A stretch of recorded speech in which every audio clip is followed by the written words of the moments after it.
நடிகர்கள்லாம் வந்து ரொம்ப உணர்ச்சி வசப்படுவோம். அதுவும் மற்றவங்க ஏதாவது டயலாக்லாம் சொல்லி கொடுத்தாங்கன்னா ரொம்ப வீராவேசமாக பேசுவோம். ஏன் சொல்கிறேன்னா தொண்டு நிறுவனம் நடத்துறதுனால சொல்கிறேன். பேச்சு கேட்கறதுக்கு 500 பேர் 600 பேர் வருவாங்க. கையில் பொட்டலம்லாம் கொடுத்தா இன்னும் ஒரு 1000 பேர் கூட வருவாங்க. ஆனால் மெடிக்கல் கேம்புக்கு வாங்கன்னா எல்லாம் ஓடி போயிடுவாங்க. ஸோ அதனால நடிகர் சங்கத்தில் இருக்கிறவங்க உடல் நலம் எவ்வளோ முக்கியமானது அப்படிங்கிறத நான் உங்களுடைய மெம்பர்ஸுக்கு சொல்லி எப்படியாவது அவங்க இன்சூரன்ஸ் வச்சுக்கணும். ஒரு சின்ன பிரச்சனை இருந்தாலும் டாக்டரை போய் பார்க்கணும். அது மட்டும் இல்லை, மருந்து சாப்பிடணும், டாக்டர் சொல்கிறத கேட்கணும். அந்த மாதிரி கவுன்சிலிங்லாம் வேறு நம்ம சொல்லிக் கொடுக்க வேண்டியிருக்கு. ஸோ நிறைய விஷயங்கள் இருக்குது. ஏன்னா நாங்கள் தொண்டு நிறுவனத்தில் அந்த கஷ்டப்படுறோம். சந்தோஷமாக சிரித்து பேசுகிறதுக்கு, எல்லாருக்கும் பேசுகிறதுக்கு, பேச்சு கேட்கறதுக்கெல்லாம் ரொம்ப சந்தோஷப்படுவாங்க. ஆனால் ப்ராக்டிக்கலாக வாழ்க்கையில் சில பிரச்சனைகளை அணுகும்போது பிரச்சனை இருக்கும். அதுக்கெல்லாம் நல்ல ஆரோக்கியமுள்ள நம்ம தான் ஹெல்ப் பண்ணணும். இப்போ நடிகர் சங்கம் வந்து கிட்டத்தட்ட ஒரு புது காதலில் விழுந்த மாதிரி. ஸோ அதனால காதலில் விழும்போது புரட்சிகரமாக தான் இருந்து சாதிக்கணும், சாதிச்சாச்சு. பட் இனிமே ஒரு 35 வருஷம் 40 வருஷம் குடும்பம் வந்து நல்லா நடக்கணும் அப்படிங்கிற மாதிரி நடக்கணும் அப்படின்னா நம்ம எல்லாரும் சேர்ந்து ஹெல்ப் பண்ணணும். ஸோ உணர்ச்சியை கொஞ்சம் குறைச்சிக்கிட்டு ப்ராக்டிக்கலாக இருந்தால் ரொம்ப நல்லா இருக்கும். ஃபார் எக்ஸாம்பிள் அவங்க சொன்னாங்க இல்லையா, ஹாஸ்பிட்டல் அண்ட் கவுன்சிலிங் வேணுன்ற மாதிரி. இப்போது March 31 வந்து நம்ம எல்லா அக்கௌண்ட்ஸும் செட்டில் பண்ணணும். இங்கே இருக்கிற எல்லாருக்குமே அக்கௌண்ட்ஸில் எல்லாம் பிரச்சனை இருக்கும். அதனால ஒரு பேசிக் அக்கௌண்ட்ஸ்னா என்ன, டாக்ஸேஷன்னா என்ன, ரிட்டர்ன்ஸ் எப்படி ஃபைல் பண்ணணும், சர்வீஸ் டேக்ஸ் எப்படி ஃபைல் பண்ணணும், இன்கம் டேக்ஸ்லேருந்து query வந்துச்சுன்னா நம்ம எப்படி அதுக்கு வந்து ஒரு சார்ட்டர்ட் அக்கௌண்ட்டை வச்சு ஹேண்டில் பண்ணணும், அதெல்லாம் வந்து நிச்சயமாக நடிகர்களுக்கு சொல்லணும். ஏன்னா காலையிலேருந்து சாயங்காலம் வரைக்கும் கஷ்டப்பட்டு வேலை செய்கிறோம். நம்ம குடும்பத்தில் யாராவது பார்த்துக்குவாங்க, இல்லை நம்ம சார்ட்டர்ட் அக்கௌண்டன்ட் பார்த்துருவாங்க அப்படின்னு நினைக்கிறோம். அப்படிலாம் நினைக்கி இருக்கும்போது கடைசியில் வந்து பார்த்தா March 31 இப்போ அவசரமாக 1 கோடி செலவழிக்கணும், இல்லை 50 லட்சம் செலவழிக்கணும், இல்லை 10 லட்சம் செலவழிக்கணும்னா என்ன பண்ண முடியும்? So I think basic that kind of a thing, especially Vishal, you have to educate people about taxation and accounts. And நான் நினைப்பேன் வீட்டில எல்லாம் முன்னாடி வந்து ஒரு என்ஜினியர் இருக்கணும், ஒரு டாக்டர் இருக்கணும்னு நினைப்பாங்க. எல்லா ஆக்டர்ஸ் வீட்லேயும் ஒரு சார்ட்டர்ட் அக்கௌண்ட் படிக்க வைக்கணும் உங்கள் அக்கௌண்ட்ஸ் எல்லாம் பார்த்துக்கிறதுக்கு. So wish you all the best and நற்பணிகள் தொடரட்டும். இந்த நிகழ்வு வந்து ரொம்ப முக்கியமான ஒரு நிகழ்ச்சி. இந்த மருத்துவ வசதிகளை செஞ்சு கொடுக்குற திரு ஏசிஎஸ் ஐயா அவர்களுக்கு நன்றி. எங்களுடைய கலைஞர்கள் வந்து ரொம்ப உணர்ச்சி வசப்படக்கூடியவங்க, ரொம்ப மென்மையானவங்க. இன்னைக்கு கூட வந்து ஒரு அருமையான நடிகரை நம்ம இழந்திருக்கோம், ஒரு இளம் நடிகரை. இந்த மருத்துவத்தோடு சேர்ந்து தயவு பண்ணி ஒரு கவுன்சிலிங் கண்டினியூஸாக, நான் இது வந்து பல வருஷங்களுக்கு முன்னாடி இதே இடத்துல நடந்த ஒரு மீட்டிங்கில் கூட நான் சொன்னேன், சச்சுமா ஞாபகப்படுத்தினாங்க. இது வந்து எங்களை போல நடிகர்களுக்கு முக்கியமாக தேவை. ஏன்னா ஒரு சின்ன விஷயத்துக்கு கூட நாங்கள் ரொம்ப சென்சிட்டிவாக ஃபீல் பண்ணக்கூடியவங்க. ரெண்டாவது வந்து நமக்கு அறிமுகம் வந்து எங்களுடைய முகம். நான் வந்து ஒரு 300 படத்தில் நடிச்சிருக்கேன். மரியாதைக்குரிய திரு கமல்ஹாசன் அவர்களுடன், திரு ரஜினிகாந்த் அவர்களுடன், நடிகர் திலகம் அவர்களுடன் அதிக படங்களில் நடிச்சிருக்கேன்.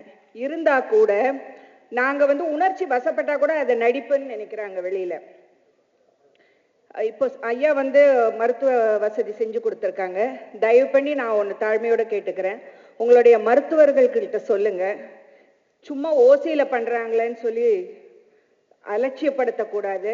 ஏன்னா சமீபத்தில் ஒரு 2 மாதத்துக்கு முன்னாடி என்னுடைய சகோதரியை நான் இழந்தேன் கிட்னி ப்ராப்ளத்தில். அப்போ வந்து அவங்க கேட்ட பணத்தை கொடுக்கக்கூடிய வசதியில் இருக்கிறேன்னா, நேற்று வந்து ஒரு மிகப்பெரிய சோகம் வந்து அதே ஆஸ்பத்திரியில் மலர் ஹாஸ்பிட்டலில் நடந்திருக்கு.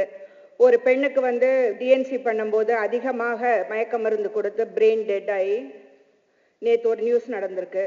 1 more from மலர்னு போட்டிருந்தாங்க. Not 1 more, many more. அதாவது வந்து தெரிஞ்ச ஒரு முகத்தையே வந்து அவங்க வந்து ரொம்ப கேவலமாக ட்ரீட் பண்ணாங்க எங்கள் அக்கா அங்கே இருக்கும்போது.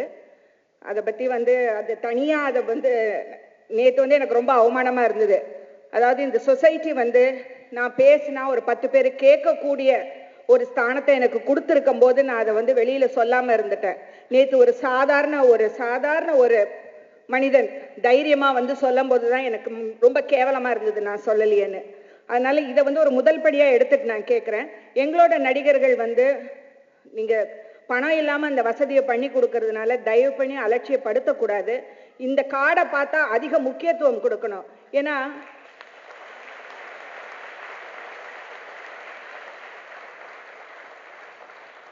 டாக்டர்ஸ் எல்லாம் வந்து ஒரு தெய்வத்தோட காட் சென்ட் அப்படின்னு நம்ம நினைச்சு போறோம். நமக்கு மெடிக்கல் நாலேஜ் இல்லாததுனால அவங்க கிட்ட போறோம். ஆனா அவங்க வந்து கடவுளையே அவங்க வந்து அதை விட அதிகமா நினைச்சிட்டு இருக்காங்க. இப்பெல்லாம் ஹாஸ்பிட்டல் போறதுக்கு வந்து பயமா இருக்கு. நான் வந்து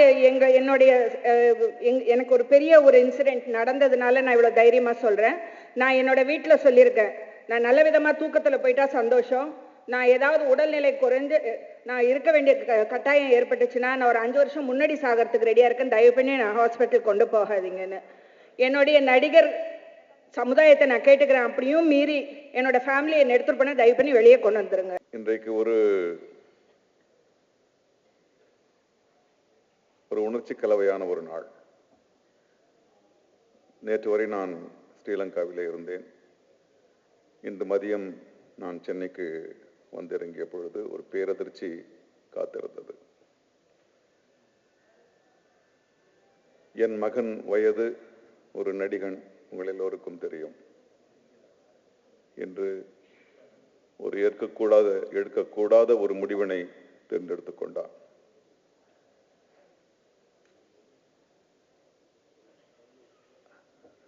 ஏன் இதை இங்கு குறிப்பிடுகிறேன் என்றால், சகோதரி ஸ்ரீபிரியா அவர்கள் பேசும்பொழுது சொன்னார்கள், மருத்துவத்திற்கு இணையானது, மருத்துவத்தை விட மேலானது இந்த மனோரீதியான கவுன்சிலிங் தான்.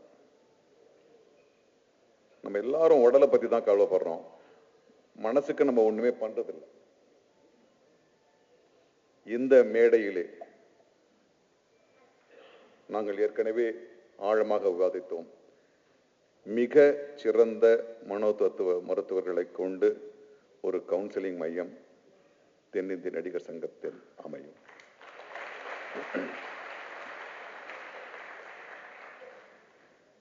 ஸ்ரீபிரியாலாம் வந்து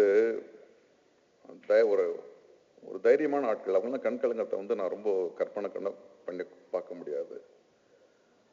ஒரு நடிகர்கள் அவர்களை பற்றி எந்த செய்தியாக இருந்தாலும் அதை மிகைப்படுத்தி, சந்தோஷமா இருந்தாலும் சரி, சோகமா இருந்தாலும் சரி, வெறுப்பா இருந்தாலும் சரி, எந்த உணர்வாக இருந்தாலும் அதை மிகைப்படுத்தி ஒரு ஏறக்குறைய ஒரு பரிகசிக்கின்ற ஒரு தன்மை தான்.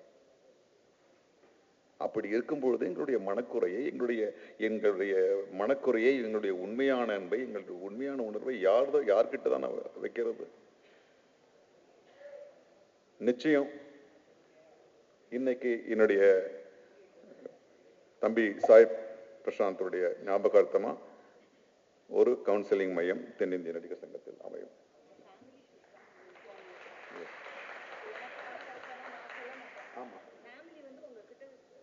ஆமா ஆமா ஆமா ஏன்னா நம்ம மனோதத்துவ ரீதியான்றத வந்து நம்ம நீங்க மேலை நாடுகளில் போனீங்கன்னா ஒரு 15 வயசு குழந்தை கூட வந்து நேரடியாக ஒரு மனோதத்துவ ஒரு நிபுணர்கிட்ட போகுது. தயவு செய்து இந்த மனோவியல் ரீதியான விஷயங்களை அந்த கஷ்டப்படுறவர் தான் சொல்லணும் கிடையாது, முதல்ல அதை கவனிச்சு அவங்களுடைய குடும்பத்தார் தான் அதை மருத்துவர்கிட்ட கொண்டு வரணும். அந்த திட்டத்தை நாங்கள் வரையறுக்கும் பொழுது நிச்சயமா இதே மாதிரி ஒரு கூட்டம் நடத்தி அதை எப்படி கையாளணுன்றதை நாங்கள் சொல்லுவோம். இந்த மேடைக்கான கருத்துக்கு வருவோம். நாங்கள் தேர்தல் காலத்தில் கனவு கண்டோம், திட்டங்கள் வகுத்தோம். பல விவாதங்கள் நடந்தன. இந்த வாக்குறுதி பட்டியல் போடும்போது, டேய் யோசிச்சு பண்ணுங்கப்பா, இதெல்லாம் பண்ண முடியுமா? உடனே விஷால், கார்த்திக், சார் நீங்க என்ன பண்ண முடியுமோ அதை நீங்க பண்ணலாம்னு சொல்றீங்க, நம்ம இதை தான் பண்ணுவோம்னு முடிவு பண்ணிட்டு அதை நோக்கி போவோம் சார்னு சொன்னாங்க இந்த பசங்க.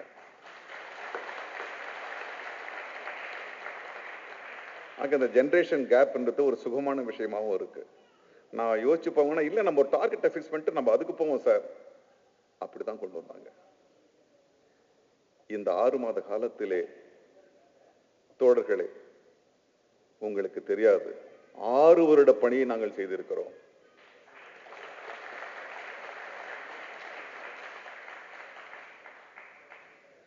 தேர்தல் முடிந்ததும் தீபாவளி வந்தது. கிஃப்ட் கொடுத்துடலாம்பா. சரி, ஓகே சார், ஸ்பான்சர் நீ என்ன படி, நீ அவர்கிட்ட பேசி எல்லாரும் ராம்ராஜ் எல்லாம் பேசினாங்க. ஆனா அதை மூட்டை கட்டி பார்சல் பண்ணி கோவை சரளாக்கா வந்து ஒரு மளிகை சரக்கு கடை முதலாளி மாதிரி, முதலாளியில் ஒரு சிப்பந்தி மாதிரி உட்காந்து மூட்டை மூட்டை எல்லாரும், நீங்க எல்லாரும் பார்த்திருப்பீங்க. அந்த காலகட்டத்தில் வரும்போது நாங்கள்லாம் யாராவது நடிகர்கள் மாதிரியா தெரிஞ்சோம்? ஒரு மளிகை கடை சிப்பந்திகள் மாதிரி தான் எல்லாரும் செஞ்சோம். மழை வந்துச்சு, மழை அப்படி ஒரு பொறுப்பு கொண்டு வந்து தென்னிந்திய நடிகர் சங்கத்து மேல கொடுக்கணும் யாரும் எதிர்பார்க்கல. ஆனால் அதையும் செய்தோம். எங்களுடைய முதல் திட்டம் இந்த குருதட்சணை திட்டமாகத்தான் இருந்தது. சார் முதல்ல சார் நிறைய நம்ம பார்க்கும்போது நிறைய வயசானவங்க நிறைய பேர் இருக்காங்க சார், அவங்களுக்கு எல்லாம் ஓய்வூதியம் கொடுக்கணும்னாங்க. தோழர் பொன்னொன்னன், அது என்ன சார் ஓய்வூதியம்? நமக்கு முன்னால அவங்க வந்து இந்த சங்கத்தை உருவாக்கி, அவங்க நம்மளை விட பெரிய நடிகர்களோ இல்லையோ பெரிய கனவோட ஒரு சங்கம் வரணும், இந்த நாடக கலையை வளர்க்கணும், நாடக கலைஞர்களுக்கு ஒரு வழி அமைச்சு கொடுக்கணும்னு நமக்கு குருவா இருந்து இந்த சங்கத்தை ஆரம்பிச்சவங்க நமக்கு அவங்க குருமார்கள். அவங்களுக்கு ஓய்வூதியம் சொல்றதுக்கு பதிலா நம்ம குருதட்சணையா அவங்களுக்கு கொடுப்போம். அவங்களுக்கு செய்யற எல்லா விஷயத்தையும் குருவா கொடுப்போம்.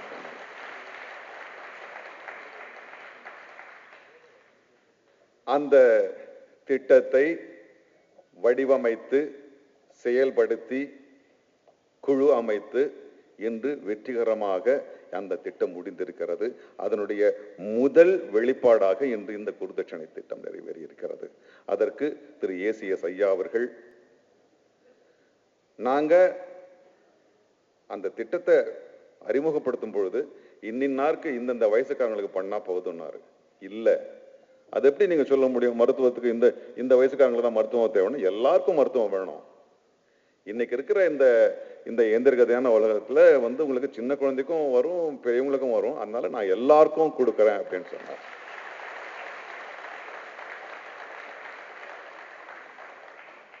அவர் கொடுத்துட்டு சொன்னாரு, எனக்கு உண்மையான ஆசை என்னன்னா, எத்தனை அங்கத்தினர்கள் உங்க இதுல? 3500. சரி, 3500 பேருக்கு நான் கொடுக்குறேன். என்னுடைய உண்மையான ஆசை, அந்த 3500 பேர்ல 3000 பேர் என் கார்டை யூஸ் பண்ணாம இருந்தாரு, எனக்கு சந்தோஷம். நீங்க எல்லோரும் அடிக்கடி வந்து என்னுடைய மருத்துவமனைக்கு எல்லாரும் வாங்க. ஆனா கலைஞர்கள் உடல் மனம் திடகாத்திரமா அவங்க இருக்கணும். அதனால உங்க அங்கத்தினர்கள் எல்லாரும் ஆரோக்கியமா இருக்கணும்ன்றது அவருடைய ஆசையா இருந்துச்சு. ஐயா, உங்களுக்கு நன்றி. சில விஷயங்கள் இங்க சொல்ல முடியாது. அவ்வளவு ஈடுபாட்டோடு இந்த திட்டத்தை நிறைவேற்றுவதற்காக அவர்தான் எல்லாத்தையும் இது இப்படி பண்ணலான்னு. அவர்கள் செல்வந்தர்களாக இருக்கலாம், தொழிலதிபர்களாக இருக்கலாம், ஆனால் இதை உரியவர்களுக்கு செய்ய வேண்டும் என்கின்ற மனப்பான்மை சிலருக்குத்தான் வரும். உங்கள் எல்லோருடைய சார்பாக, உங்களில் ஒருவனாக, தலைவனாக அல்ல, உங்களில் ஒருவனாக ஏசிஎஸ் ஐயா அவர்களுக்கு உங்களுடைய நன்றியை நான் தெரிவித்துக் கொள்கிறேன்.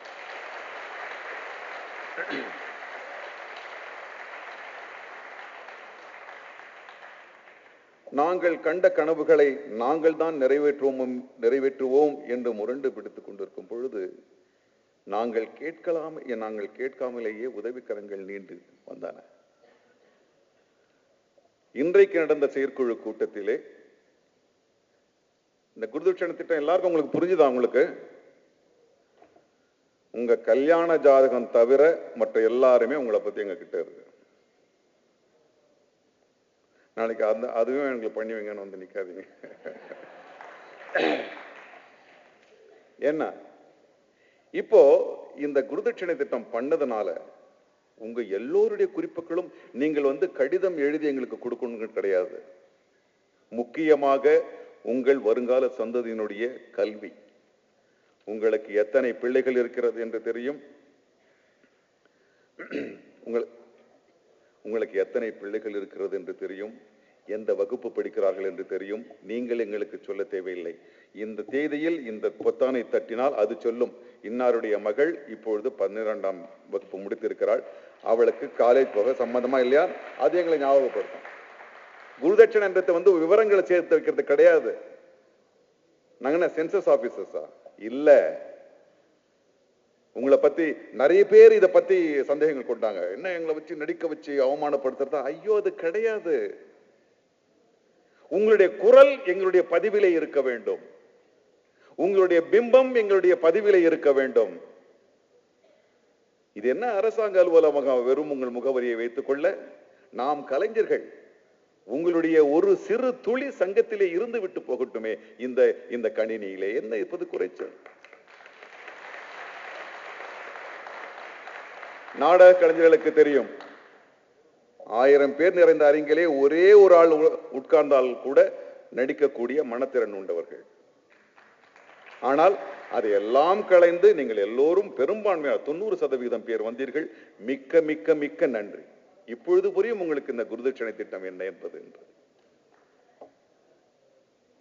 இந்த மருத்துவ அட்டையை நீங்கள் அப்புறம் அந்த குழந்தைங்களை படிப்பு பத்தி சொன்ன நான் இந்த செயற்குழு மீட்டிங்ல சொன்னாரு. பொன்னொன்னன் படிச்சுக்கிட்டே வந்தாரு. சார், இத்தனை முதியவர்கள் இருக்காங்க, 70 வயசு கடந்தவங்க இப்படி இருக்காங்க. அடுத்து பார்த்தா அவங்க சந்ததியில 650 பேர் இப்போ ஸ்கூலுக்கு போறதுக்காக காத்துக்கிட்டு இருக்காங்க. உடனே அடுத்த கருத்து, அது எப்ப பண்ணலாம் எப்படி பண்ணலாம்ல, உடனே ஐசிடி கணேஷ் சார் எழுந்து சொன்னாரு, அந்த குழந்தைகளுக்கு எல்லாருக்கும் நான் கல்வி தரேன் என்னுடைய நிறுவனத்துல அப்படின்னாரு. நாங்க கேட்கவே இல்லை. அவரை உட்கார வச்சு பெருமைப்படுத்தணும் கிடையாது. அவர் பல வகையில எங்களுடைய சங்கத்துக்கு தூண இருந்துட்டு இருக்காரு. இதெல்லாம் சொல்றதுனால அதிகமா ஒரு 100 ஒரு சகாயம் பண்ண போறது இல்லை. எங்கள் மீது நம்பிக்கை, நீங்கள் ஒவ்வொருவரும் எங்கள் மீது நம்பிக்கை வைக்க வைக்க எங்களுக்கு பயம்தான் கொண்டிருக்கிறது, தைரியம் எங்கு குறைந்து கொண்டிருக்கிறது. இவருடைய நம்பிக்கை நாங்கள் காப்பாற்ற வேண்டும் என்பதற்காக எங்களுக்கு பொன்வண்ணன் சொல்வது போல 100 ஆண்டுகள் இந்த இருக்கையிலே இருக்க வேண்டும் என்கின்ற அவசியம் இல்லை. 3 ஆண்டுகளிலே கொடுத்த வாக்குறுதிகளை 3 ஆண்டு வேண்டாம், இவங்க எல்லாம் பக்கத்துல இருந்தாங்கன்னா 1.5 ஆண்டுல எல்லாம் முடிச்சுட்டு அவசர தேர்தல் கூட அறிவிச்சுட்டு நாங்க போயிடுவோம். ஐயா, உங்கள் எல்லோருக்கும் எங்களுடைய உண்மையான மனமார்ந்த நன்றிகள். முதலில் இந்த மருத்துவ அட்டை நீங்கள் அவருடைய ஐயாவுடைய மருத்துவமனையிலே உபயோகப்படுத்திக் கொள்ளலாம். ஒரே ஒரு குறிப்பை மட்டும் நீங்கள் ஞாபகம் வைத்துக் கொள்ள வேண்டும். இருதய அறுவை சிகிச்சையை தவிர மற்ற எல்லா சிகிச்சைகளிலும் நீங்கள் அதை உபயோகப்படுத்திக் கொள்ளலாம். முக்கியமான ஒன்று, சிகிச்சை அவர்களுடையது, மாத்திரை மருந்து நம்ம தான் வாங்கிக்கணும். அது சிகிச்சையில வராது. அதை நீங்க நல்லா ஞாபகம் வச்சுங்க, சரிங்களா? எல்லா சுமையும் அங்க வச்சுக்கூடாது, உரிமை போய் கொண்டாடக்கூடாது.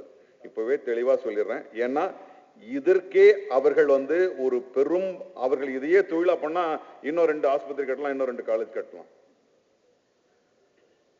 அவர்களுடைய அன்பை மதிப்போம், அவர்களுடைய உதவும் கரத்தை நாம் மதிப்போம். அந்த அட்டையை மிக முறையாக பயன்படுத்துங்கள், தேவைப்படும் போது பயன்படுத்துங்கள். மிக்க நன்றி. உங்கள் ஆதரவோடு, இவர்கள் ஆதரவோடு சங்கத்தின் வளர்ச்சி பணிகள் திட்டமிட்ட நேரத்திற்கு முன்பாகவே செய்து முடிக்கப்படும். உங்கள் எல்லோருக்கும் இந்த பலம் நீங்கள் கொடுத்தது. 3 வருஷம் முன்னாடி உறுப்பினரா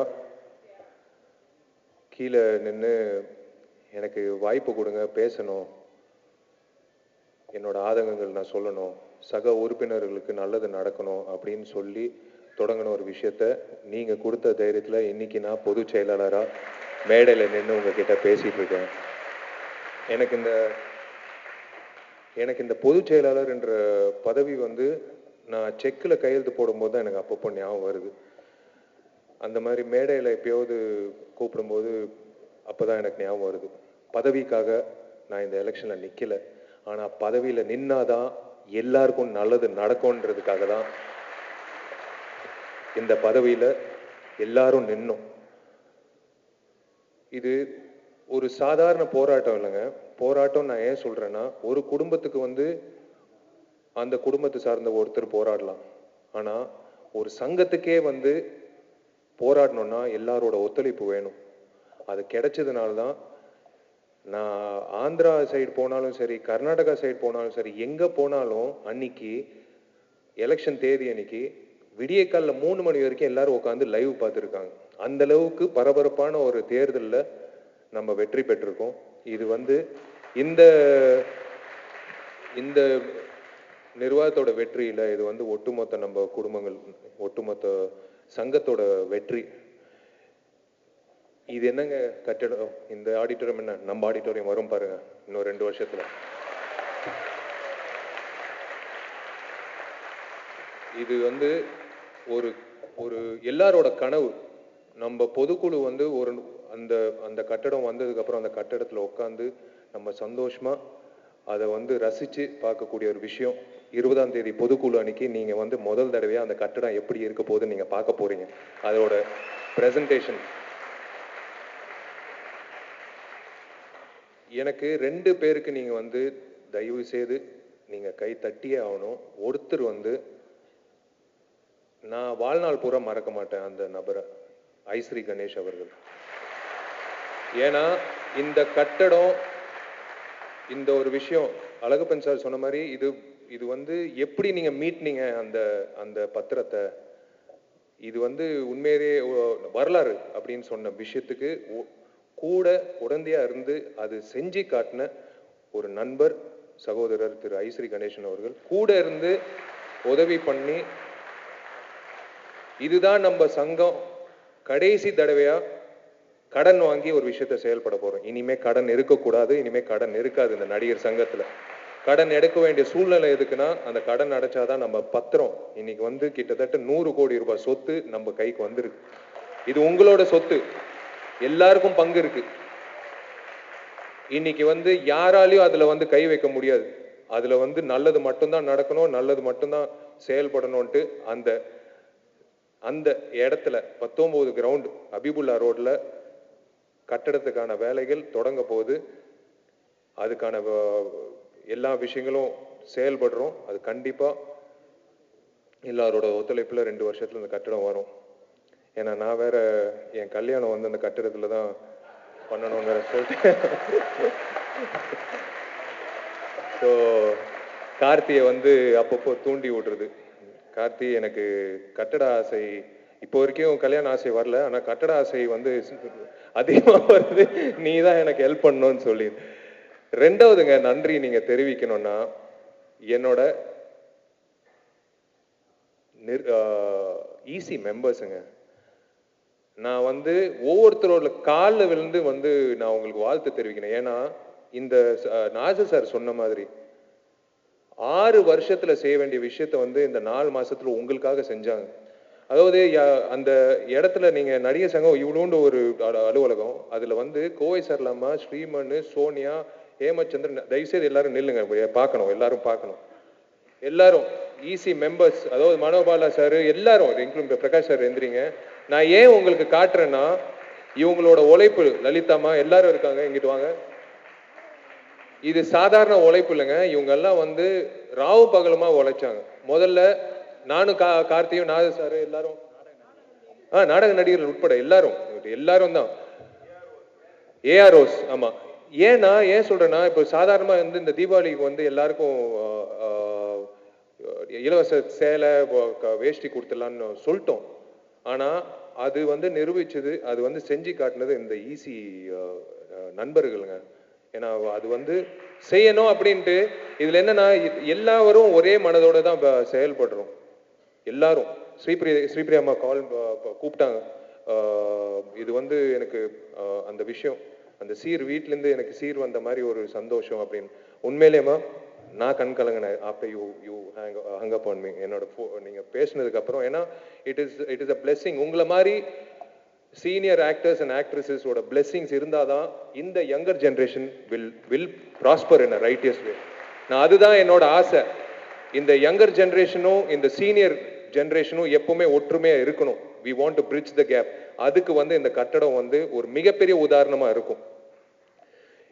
ஏசிஎஸ் ஐயாவுக்கு வந்து நான் நன்றி தெரிவிச்சே ஆகணும். ஏன்னா இது ஒரு இந்த குருதட்சிணை திட்டத்தில் வந்து முதல் நல்ல விஷயம் அப்படின்னு சொல்லும்போது யோசிக்கவே இல்லை. அதாவது யோசிக்காம ஒரு நல்ல விஷயம் பண்றாங்கன்னா உண்மையிலேயே வந்து பாராட்ட வேண்டிய விஷயம். Thank you so much sir. நீங்க கொடுத்த அந்த ஊக்கம்தான், நீங்க கொடுத்த இந்த விஷயம் தான், we are taking it forward in the righteous way. நான் நிறைய எல்லாரும் பேசிட்டாங்க. ஒரே ஒரு விஷயம் நான் சொல்லி முடிச்சிடறேன். நடிகர் சங்கம்ல நீங்க உறுப்பினரா இருக்கிற வரைக்கும் எப்பவுமே உங்க குடும்பத்துல சார்ந்த அத்தனை பேருக்கு நல்லது நடக்கும். அதுக்கு நான் உத்தரவாதம் கொடுக்குறேன். இது ஒரு பொது செயலாளரா இல்ல, அடுத்த எலெக்ஷன்ல நான் நிப்பேனா இல்லையான்னு கூட எனக்கு தெரியாது.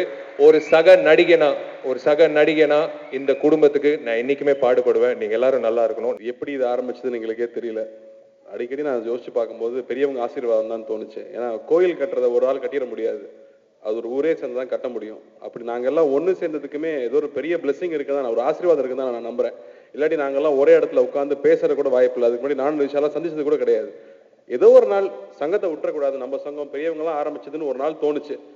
எல்லாரும் வச்சு ஒரு 5 பேர் ஃபோன்ல பேச ஆரம்பிச்சோம். அது இன்னைக்கு இவ்வளோ பெரிய விஷயமா வந்து நிற்குதுன்னா அதுக்கு உங்க ஆசீர்வாதம், உங்க எல்லாரோடைய பிரார்த்தனை ரொம்ப ரொம்ப முக்கியம். நாதர் சார் வந்து அடிக்கடி சொல்லுவார், சங்கங்கிறது சந்தோஷமான இடமா இருக்கணும், அங்கே வந்து எல்லாரும் சிரிச்சுக்கிட்டே இருக்கணும், அங்கே நல்ல விஷயங்கள் பேசணும், எல்லாரும் அன்பா இருக்கணும்னு சொல்லிட்டே இருப்பாங்க. அந்த ஒரு சூழல் உருவாகணும்னு நினைச்சு சொல்லிட்டே இருப்பாரு. எனக்கு இன்னைக்கு வந்த போதே அது சந்தோஷமா இருந்தது. சீனியர்ஸ் எல்லாரையும் பார்க்கறதுக்கான பெரிய ஆப்பர்ச்சுனிட்டி. இந்த மாதிரி நாங்கள் ஒவ்வொரு வாட்டி வந்து சங்க எலெக்ஷன் அப்போ தான் நிறைய பேர் நான் ஃபர்ஸ்ட் டைம் போய் மீட்டே பண்ணேன். பட் இப்போ எல்லாரும் அடிக்கடி மீட் பண்ணுறதுக்கு சான்ஸ் கிடைக்குதுங்கிறது ரொம்ப சந்தோஷம். சங்க கட்டிடம் வந்தால் சண்டே மீட் பண்ணலான்னு நிச்சயமாக நான் நம்புறேன். ஏன்னா அதுக்கான எல்லா விஷயங்களும் அதை நாங்கள் பிளான் பண்ணிட்டு இருக்கோம். அந்த கட்டட குழு இப்போ தான் அமைச்சிருக்கோம். அந்த ஒர்க்கு போயிட்டு இருக்கு. நிறைய டைம் ஆயிடுச்சு. ஸோ நான் டைம் நிறைய எடுத்துக்க விரும்பலை. பட் ஃபர்ஸ்ட் ஐசரி சாருக்கு ஒரு பெரிய நன்றி. என்னெல்லாம் பண்ணணும்னு நாங்கள் கனவு கண்டோமோ அந்த கனவு நனவாக்க முடியும்னு பெரிய தைரியம் கொடுத்தது ஃபர்ஸ்ட் ஐசரி சார் தான். ஏன்னா அவருக்கு அது எங்களோட பெரிய கனவு இருக்கு இந்த சங்கத்துல. நாங்க நினைச்சதை விட அவர் இந்த சங்கத்தின் எதிர்காலத்து மேல அவ்வளோ நம்பிக்கை, அவ்வளோ ஆசை வச்சிருக்காரு. அதனால நாங்க கேட்கவே தேவையில்லை, தம்பி இதெல்லாம் பண்ணணும்னு அவரே சொல்லிடுவாரு. ஸோ இந்த இடத்த மீட்டதாகட்டும், இப்போ நடந்துட்டு இருக்கிற விஷயங்களாகட்டும், இப்போ வந்து இன்னைக்கு காலையில தான் நானும் பொண்ணு சாரும் பேசிட்டு இருந்தோம். நேற்று நைட் உட்காந்து பேசிட்டு இருந்தோம். 117 பசங்க இருக்காங்க, +2 படிச்சு முடிச்சுட்டாங்க, அடுத்த வருஷம் காலேஜ் போறாங்க, என்ன பண்ண போறான்னு. அதுக்கான பதில் இவ்வளோ சீக்கிரம் கிடைக்கும்னு நான் கனவுல கூட நினைச்சு பார்க்கல. அது சரி சார், இது வந்து இந்த பிளெஸ்ஸிங் வந்து உங்க குடும்பம் எவ்வளோ வருஷம் பல தலைமுறைக்கு சந்தோஷமா இருப்பாங்க சார். அதுதான் ரொம்ப முக்கியம் நமக்கு. அதே மாதிரி எங்களுக்கு வர லெட்டர்ஸ், நாங்கள் அந்த குருதட்சணை திட்டத்தில் முதல் டேட்டாபேஸ் பேசிட்டே இருந்தோம். ஒரு ஃபுல் சேகரிப்பு, எல்லார பற்றின விஷயமும் சேகரிக்கும் போது பெரியவங்க எவ்வளோ பேர் இருக்காங்கன்னு தெரிஞ்சுக்கணும்னு ஃபர்ஸ்ட் ஆசைப்பட்டோம். இப்போ எங்களுக்கு வந்து 50 வயசுக்கு மேலே எவ்வளோ பேர் இருக்காங்க, 60 வயசுக்கு மேலே எவ்வளோ பேர் இருக்காங்க, 70 வயசுக்கு மேலே எவ்வளோ பேர் இருக்காங்க, 80 வயசுக்கு மேலே எவ்வளோ பேர் இருக்காங்கிற வரைக்கும் தெரியும். 80 வயசுக்கு மேலே 58 பேர் இருக்காங்க, 70 வயசுக்கு மேலே 117 பேர் இருக்காங்க. இவங்க எல்லாருமே எங்களுக்கு விஷயமே தெரியாமே இருந்துச்சு. இப்போ இவ்வளோ பேர் இருக்காங்க. ஒரு சமுதாயம் சந்தோஷமா இருக்கா, நல்லா இருக்கான்னு அடையாளம் வந்து பெரியவங்களும் குழந்தைங்களும் சந்தோஷமா இருக்கணுமா. அப்படி ரெண்டுமே சந்தோஷமா இருந்தாதான் ஒரு சமுதாயமா அது நல்லா இருக்குன்னு அர்த்தமா. ஸோ முதல் கடமையா பெரியவங்களை பார்த்துக்கணும். அதுக்காக தான் அந்த பென்ஷன் ஆரம்பிக்கணும்னு சொல்லி ஆசைப்பட்டோம். அதுக்கும் இன்னைக்கு விட கிடைச்சது. Thank you ICT sir. ஏசி சாருக்கு முதல்ல அட்வான்ஸாக நன்றி சொல்லிக்கிறேன். இன்னொரு விஷயம், எங்களுக்கு வர்ற கடிதங்களை பெரியவங்களுக்கான உடல்நிலை, அவங்களோட மெடிக்கல் விஷயங்கள், மெடிக்கல் இன்சூரன்ஸ் பற்றி விசாரிச்சுட்டு இருந்தோம், இன்சூரன்ஸ் பற்றி விசாரிச்சுட்டு இருந்தோம். ஆனால் எவ்வளோ சொன்னாலும் ஒரு ஹாஸ்பிட்டல் அக்கறையாக எடுத்து அவங்கள தன் குடும்பம் மாதிரி பார்த்துக்கிட்டா மட்டுமே தான் அவங்க சந்தோஷமாக இருக்க முடியும். இல்லாட்டி ஒவ்வொரு மெடிக்கல் கிளைமுக்கும் போய் நின்று வாங்குறதுங்கிற சாதாரண விஷயம் கிடையாது. இங்கே நீங்கள் போனால் உங்கள் பையனுக்கோ இல்லை உங்கள் சொந்தக்காரங்க ஒரு ஹாஸ்பிட்டல் வச்சுருந்தா எப்படி பார்த்துக்குவாங்களோ அந்த மாதிரி ஒரு விஷயம் நமக்கு கிடைச்சிருக்கு, நம்ம சங்கத்துக்கு கிடைச்சிருக்கு. இது சாதாரண விஷயம் இல்லை. எஸ்எஸ் ஐயா பெரிய நன்றி. எங்களுக்கு வந்து அவ்வளோ கடிதங்கள் வரும்போது கஷ்டமாக இருக்கும். விஷால் சொல்கிறான், என்னடா இவ்வளோ தான் கொடுக்க முடியுமாடா, என்னடா சொல்கிறேன்னா, அவ்வளோதான்ப்பா நிதி இருக்குன்னு நான் சொல்லிட்டே இருப்பேன். இப்போ அவங்களுக்கு ஆப்ரேஷன் பண்ணி 1 லட்ச ரூபா செலவாக இருக்கு, நம்ம இவ்வளோதான் கொடுக்க முடியுமா, நீ நானும் வேணா கொடுக்கலான்னு சொல்லிட்டு நாங்கள் 2 பேர் கையிலேருந்து காசு போட்டு கொடுத்துருக்கோம், தலைவர் கையிலேருந்து காசு போட்டு கொடுத்துருக்காரு. ஆனால் இப்படியே சங்கம் பண்ண முடியாது. இதுக்கு ஒரு பெரிய திட்டமிடல் தேவை. அதுக்கு தான் கட்டடம் பிளான் பண்ணியிருக்கோம். அது வந்தால் நம்மளுடைய பல பேருக்கு தேவையான விஷயங்கள் அதிலேயே கிடைச்சிரும். ஆனால் அதுக்கெல்லாம் முன்னாடியே அதுக்கெல்லாம் அவசியமே இல்லைன்னு சொல்கிற மாதிரி இன்னைக்கு ஏசிஎஸ்ஐ நமக்கு பண்ணி கொடுத்துருக்காங்க. இது நம்ம எல்லாருக்கும் பெரிய ஒரு வரப்பிரசாதம். தயவு செய்து நல்லா யூஸ் பண்ணிக்கோங்க. உங்களுக்கு எதுவும் டவுட் இருந்தால் சங்கத்தில் வந்து கேட்டுக்கோங்க. என்னென்ன பிரச்சனைகள் இருந்தாலும் நாங்கள் லெட்டராகவும் எழுதி உங்களுக்கு அனுப்பிச்சு வைக்கிறோம். ஸோ டாக்டர்ஸ் இமீடியட்டாக தெரிய வரும். பேச வாய்ப்பளித்ததுக்கு ரொம்ப நன்றி. உங்க எல்லாரையும் ஒரே இடத்துல சந்திச்சதுக்கே எனக்கு ரொம்ப ரொம்ப சந்தோஷமா இருக்கு.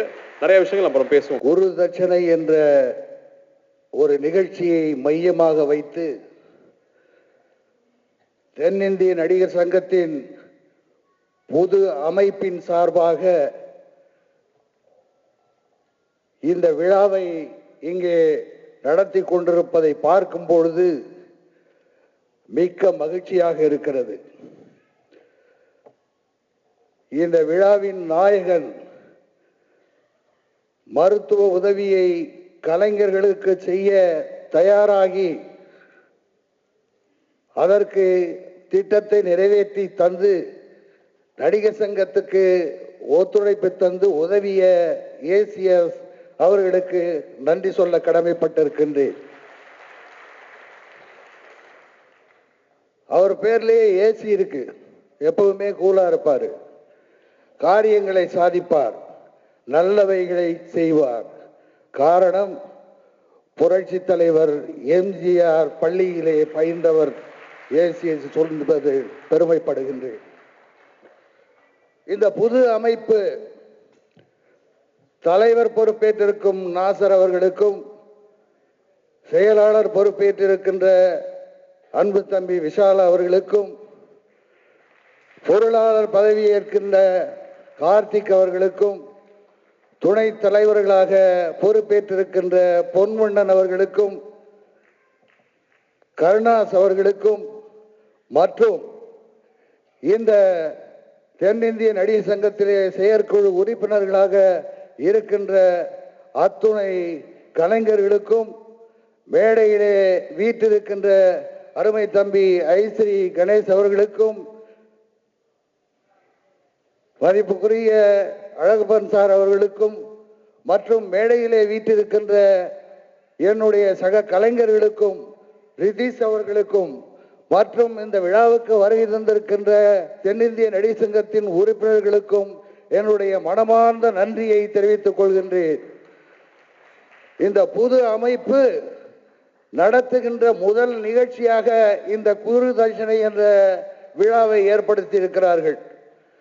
நான் கேட்டேன் நாசர் அவர்களிடம், இதுதான் முதல் நிகழ்ச்சியா, வேற பொறுப்பேற்கும் பொழுது கூட நீங்கள் ஒரு விழாவாக நடத்தவில்லையே என்று. அதற்கு அந்த நேரத்திலே வெள்ளத்தால் பாதிக்கப்பட்ட நேரம், நாங்கள் பொறுப்பேற்ற நேரம், மக்களுக்கும் கலைஞர்களுக்கும் உதவி செய்ய வேண்டிய வேலை இருந்ததனால் அதை பெரிதுபடுத்தவில்லை. அதனால்தான் இன்றைக்கு இந்த நிகழ்ச்சியை சிறப்பாக நடத்த வேண்டும் என்ற நோக்கத்தோடு இங்கு நடத்தி கொண்டிருக்கிறோம் என்று சொன்னார்கள். மிக்க மகிழ்ச்சியாக இருக்கிறது. இவர்களுடைய திட்டம், அதாவது ஹெல்த் இஸ் வெல்த் அப்படிம்பாங்க. நம்முடைய உடல் நலம்தான் முதல் சொத்து நமக்கு. அதுக்கப்புறம் தான் உண்ண உணவு, உடுக்க உடை, இருக்க இடம் எல்லாமே. அந்த உதவியை திரு ஏசி சண்முகம் அவர்கள் இங்கே முன்வந்து செய்திருக்கிறார்கள் என்றால் இந்த கலைத்துறையை சார்ந்தவர்கள் அவருக்கு நன்றி கடன் பட்டிருக்க வேண்டும் என்றுதான் நான் சொல்ல வேண்டும். இந்த திட்டம் மட்டுமல்ல, இந்த புதிய அமைப்பு எப்படி செயல்படுத்துவார்கள் என்பது எனக்கு முன்பே தெரியும். காரணம், இளமை துடிப்போடும் கலைஞர்களுக்கு நன்மையை செய்ய வேண்டும் என்ற நோக்கத்தோடு தான் இந்த புது அமைப்பே உருவானது. ஆகவே இந்த அமைப்பு கலைத்துறையை சார்ந்த அத்தனை பேருக்கும் நன்மைகளை செய்யும் என்ற நம்பிக்கை எனக்கு இருக்கிறது. அவர்கள் எடுத்த உடனேயே அந்த தென்னிந்திய நடிகர் சங்கம் புரட்சி தலைவர் எம்ஜிஆர் அவர்களால் வாங்கப்பட்ட அந்த இடத்தை மீட்டது பெரிய சாதனை. அதற்கு பிறகு அந்த இடத்திலே மாபெரும் கட்டிடத்தை கட்டுவதற்காக ஏற்பாடு செய்து இப்பொழுது வெகு விரைவிலே நட்சத்திர கிரிக்கெட் ஒன்று நடத்த இருக்கிறார்கள். அதற்கும் என்னுடைய வாழ்த்துக்கள். அருமை தம்பி விஷால் அவர்கள் அண்மையிலே விவசாயி ஒருவர் அடிபட்டதற்கு அவர்கள் அந்த கடனை தான் தருகிறேன் என்று சொன்னதற்கு அவருக்கு என்னுடைய நன்றியை தெரிவித்துக் கொள்கின்றேன். காரணம், நானும் ஒரு விவசாயி. அந்த விவசாயி என்ற உரிமையிலே அதற்கு நன்றி தெரிவித்துக் கொள்கிறேன் விஷால் அவர்களுக்கு. எல்லார்ட்டையும் பணம் இருக்கும், ஆனா நல்ல மனம் இருக்காது. பணம் மட்டும் இருந்தால் போதாது, மனம் இருக்க வேண்டும். அந்த நல்ல மனம் உள்ளவர்கள் தான் இங்கே ஒன்று சேர்ந்திருக்கிறார்கள். இந்த நிகழ்ச்சியிலே பங்கு கொண்டு உங்களிடையே உரையாற்றுவதில் மிக்க மகிழ்ச்சி அடைகின்றேன். ஏனென்றால் நம்முடைய கலைஞர்கள் கஷ்டப்பட்டு கஷ்டப்பட்டு நொடிச்சு நொந்து நூலானவர்கள். நீங்கள் எல்லாம் வளம் பெற வேண்டும். உங்களுடைய வருங்கால சந்ததிகள் நல்ல முறையிலே இருக்க வேண்டும். அதற்காக இந்த சங்கம் நிச்சயமாக இதில் உள்ள உறுப்பினர்களுக்காக அவர்கள் பாடுபடுவார்கள், நன்மையை செய்வார்கள் என்று எனக்கு நம்பிக்கை இருக்கிறது. ஆகவேதான் இந்த நிகழ்ச்சியிலே கலந்து கொண்டேன். ஏனென்றால் கலைஞர்களுக்குள்ளே போட்டி இருக்கலாமே தவிர பொறாமை இருக்கக்கூடாது. அது நம்முடைய கலைஞர்களுக்கு பலருக்கு தெரியாது. போட்டி இருக்கலாம், ஆனால் பொறாமை இருக்கக்கூடாது. யார் நல்லதை செய்வார்களோ அவர்களுக்கு வழிவிடுவதுதான் அந்த நல்ல குணம். தன்னால் செய்ய முடியவில்லை என்பதற்காக தானே வைத்துக் கொண்டிருப்பது தவறு. செய்ய முடிந்தவர்கள் கையிலே கொடுத்து அதை செய்ய சொல்வதுதான் தர்மம், நியாயம். அது இங்கு நடந்து கொண்டிருக்கிறது. மிக்க மகிழ்ச்சியாக இருக்கிறது. 20ஆம் தேதி பொதுக்குழு அத்தனை பேரையும் அழைத்து பெரிய திருவிழாவாக நடத்தப் போகிறோம் என்று அருமை தலைவர் ராசர் அவர்கள் சொன்னார்கள். ஆனால் அந்த நேரத்தில் நான் ஹைதராபாத், அதாவது ஆந்திர மாநிலத்தில் இருப்பதனால் அந்த நிகழ்ச்சியிலே கலந்து கொள்ள முடியாது. அத்தனை பேருக்கும் என்னுடைய வாழ்த்துக்களை சொல்லி உங்கள் பொதுக்குழு சிறப்பாக நடக்க வேண்டும் என்று கூறி ஏசி சண்முகம் அவர்களுக்கு என் சார்பாகவும் நடிகர் சங்கத்தின் சார்பாகவும் நன்றியை தெரிவித்து, இந்த நடிகர் சங்கத்துக்காக உதவுகின்ற அத்தனை பேருக்கும் என்னுடைய நன்றியை தெரிவித்துக் கொண்டு வாய்ப்புக்கு நன்றி கூறி விடைபெறுகிறேன். எங்களுக்கு பொறுப்பில் வந்தவுடன் முதலில் இருந்த சவால் என்னன்னா, உறுப்பினர்களுடைய முகங்கள், உறுப்பினர் யார், எங்க இருக்கிறார், அவருடைய பின்னணி என்ன, அவர் படிப்பு என்ன, அவர் விருது வாங்கியவரா, அவர் குடும்பத்தில் யாராவது படித்திருக்கிறார்களா, இப்படியான எல்லா கேள்விகளும் எங்க முன்னாடி நின்னது. எந்த ஒரு விஷயத்தையும் நலத்திட்டமாக இருக்கட்டும், மருத்துவ உதவியாக இருக்கட்டும், படிப்பாக இருக்கட்டும், தொழில் வளர்ச்சியாக இருக்கட்டும், இப்படி எதை செய்யறதா இருந்தாலும் இந்த உறுப்பினர்களுடைய பின்னணி தெரியாம ஒண்ணுமே செய்ய முடியாது அப்படிங்கிறது தான் எங்க முன்னாடி இருந்த மிகப்பெரிய சவால். அப்ப நாங்க அதை செய்யணும் அப்படின்னா எந்த நலத்திட்டம் செய்வதாக இருந்தாலும் முதலில் அடிப்படையாக இதை சேகரிக்க வேண்டியிருந்தது. 3500 உறுப்பினர்கள் தென்னிந்திய நடிகர் சங்கத்தில் இருக்காங்க. அதுல கிட்டத்தட்ட 150-200 உறுப்பினர்கள் தமிழகத்தை தாண்டி இருக்கிற மாநிலங்கள் இருக்காங்க. 3250 உறுப்பினர்கள் தமிழகத்துக்குள்ள இருக்காங்க. அதுல ரஜினி சார், கமல் சார் அப்படியான நடிகர்கள் கிட்டத்தட்ட ஒரு 700 பேர். அவர்களுக்கு எந்த விலாசமும் தேவையில்லை, எந்த முகவரியும் தேவையில்லை, எந்த புகைப்படமும் தேவையில்லை. ஏனென்றால் அவர்கள் அத்தனை பேரும் திரைத்துறையில் மிகப்பெரிய சாதனையாளர்களாக பதிவாயிருக்காங்க. ஆனா தினம் தினம் இதே திரைத்துறையில் பின்னணியில் இருந்து கொண்டு வேலை வாய்ப்புகளுக்காகவும் நடிகர் சங்க உதவிக்காகவும் அல்லது எதிர்கால தன்னுடைய குழந்தைகளுடைய வளர்ச்சிக்காகவும் போராடி கொண்டிருக்கின்ற அடிப்படையான கலைஞர்கள் 2500 பேர். இந்த 2500 பேரை முதலில் நம்ம கணக்கெடுக்கணும் என்று திட்டமிடப்பட்டது.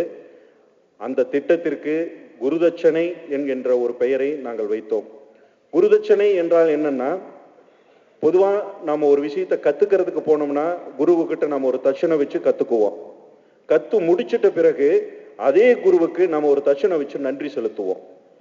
அதுதான் நாங்க எங்க முன்னோர்களுக்கு ஒரு விஷயத்தை, இந்த நடிகர் சங்கத்தில் மூத்த கலைஞர்களாகவும் இன்னைக்கு போராடி கொண்டிருக்கிற கலைஞர்களுக்கு ஒரு தட்சணை வைத்து அவர்களை கௌரவப்படுத்துவது போல் இருக்கும். அதே சமயத்தில் மூத்த கலைஞர்கள், இந்த நடிகர் சங்கம் தான், இந்த நடிகர் அப்படிங்கிற அடையாளம் தான் எனக்கு ஒரு மிகப்பெரிய வாய்ப்பை தந்திருக்கிறது, வசதியை தந்திருக்கிறது. அதற்கு அவர்கள் ஒரு தட்சணை வைத்து நன்றி செலுத்துவது போல் இருக்கும். இந்த 2 மையப்புள்ளியும் கணக்கில் கொண்டுதான் குருதட்சணை என்று பெயர் வைக்கப்பட்டது.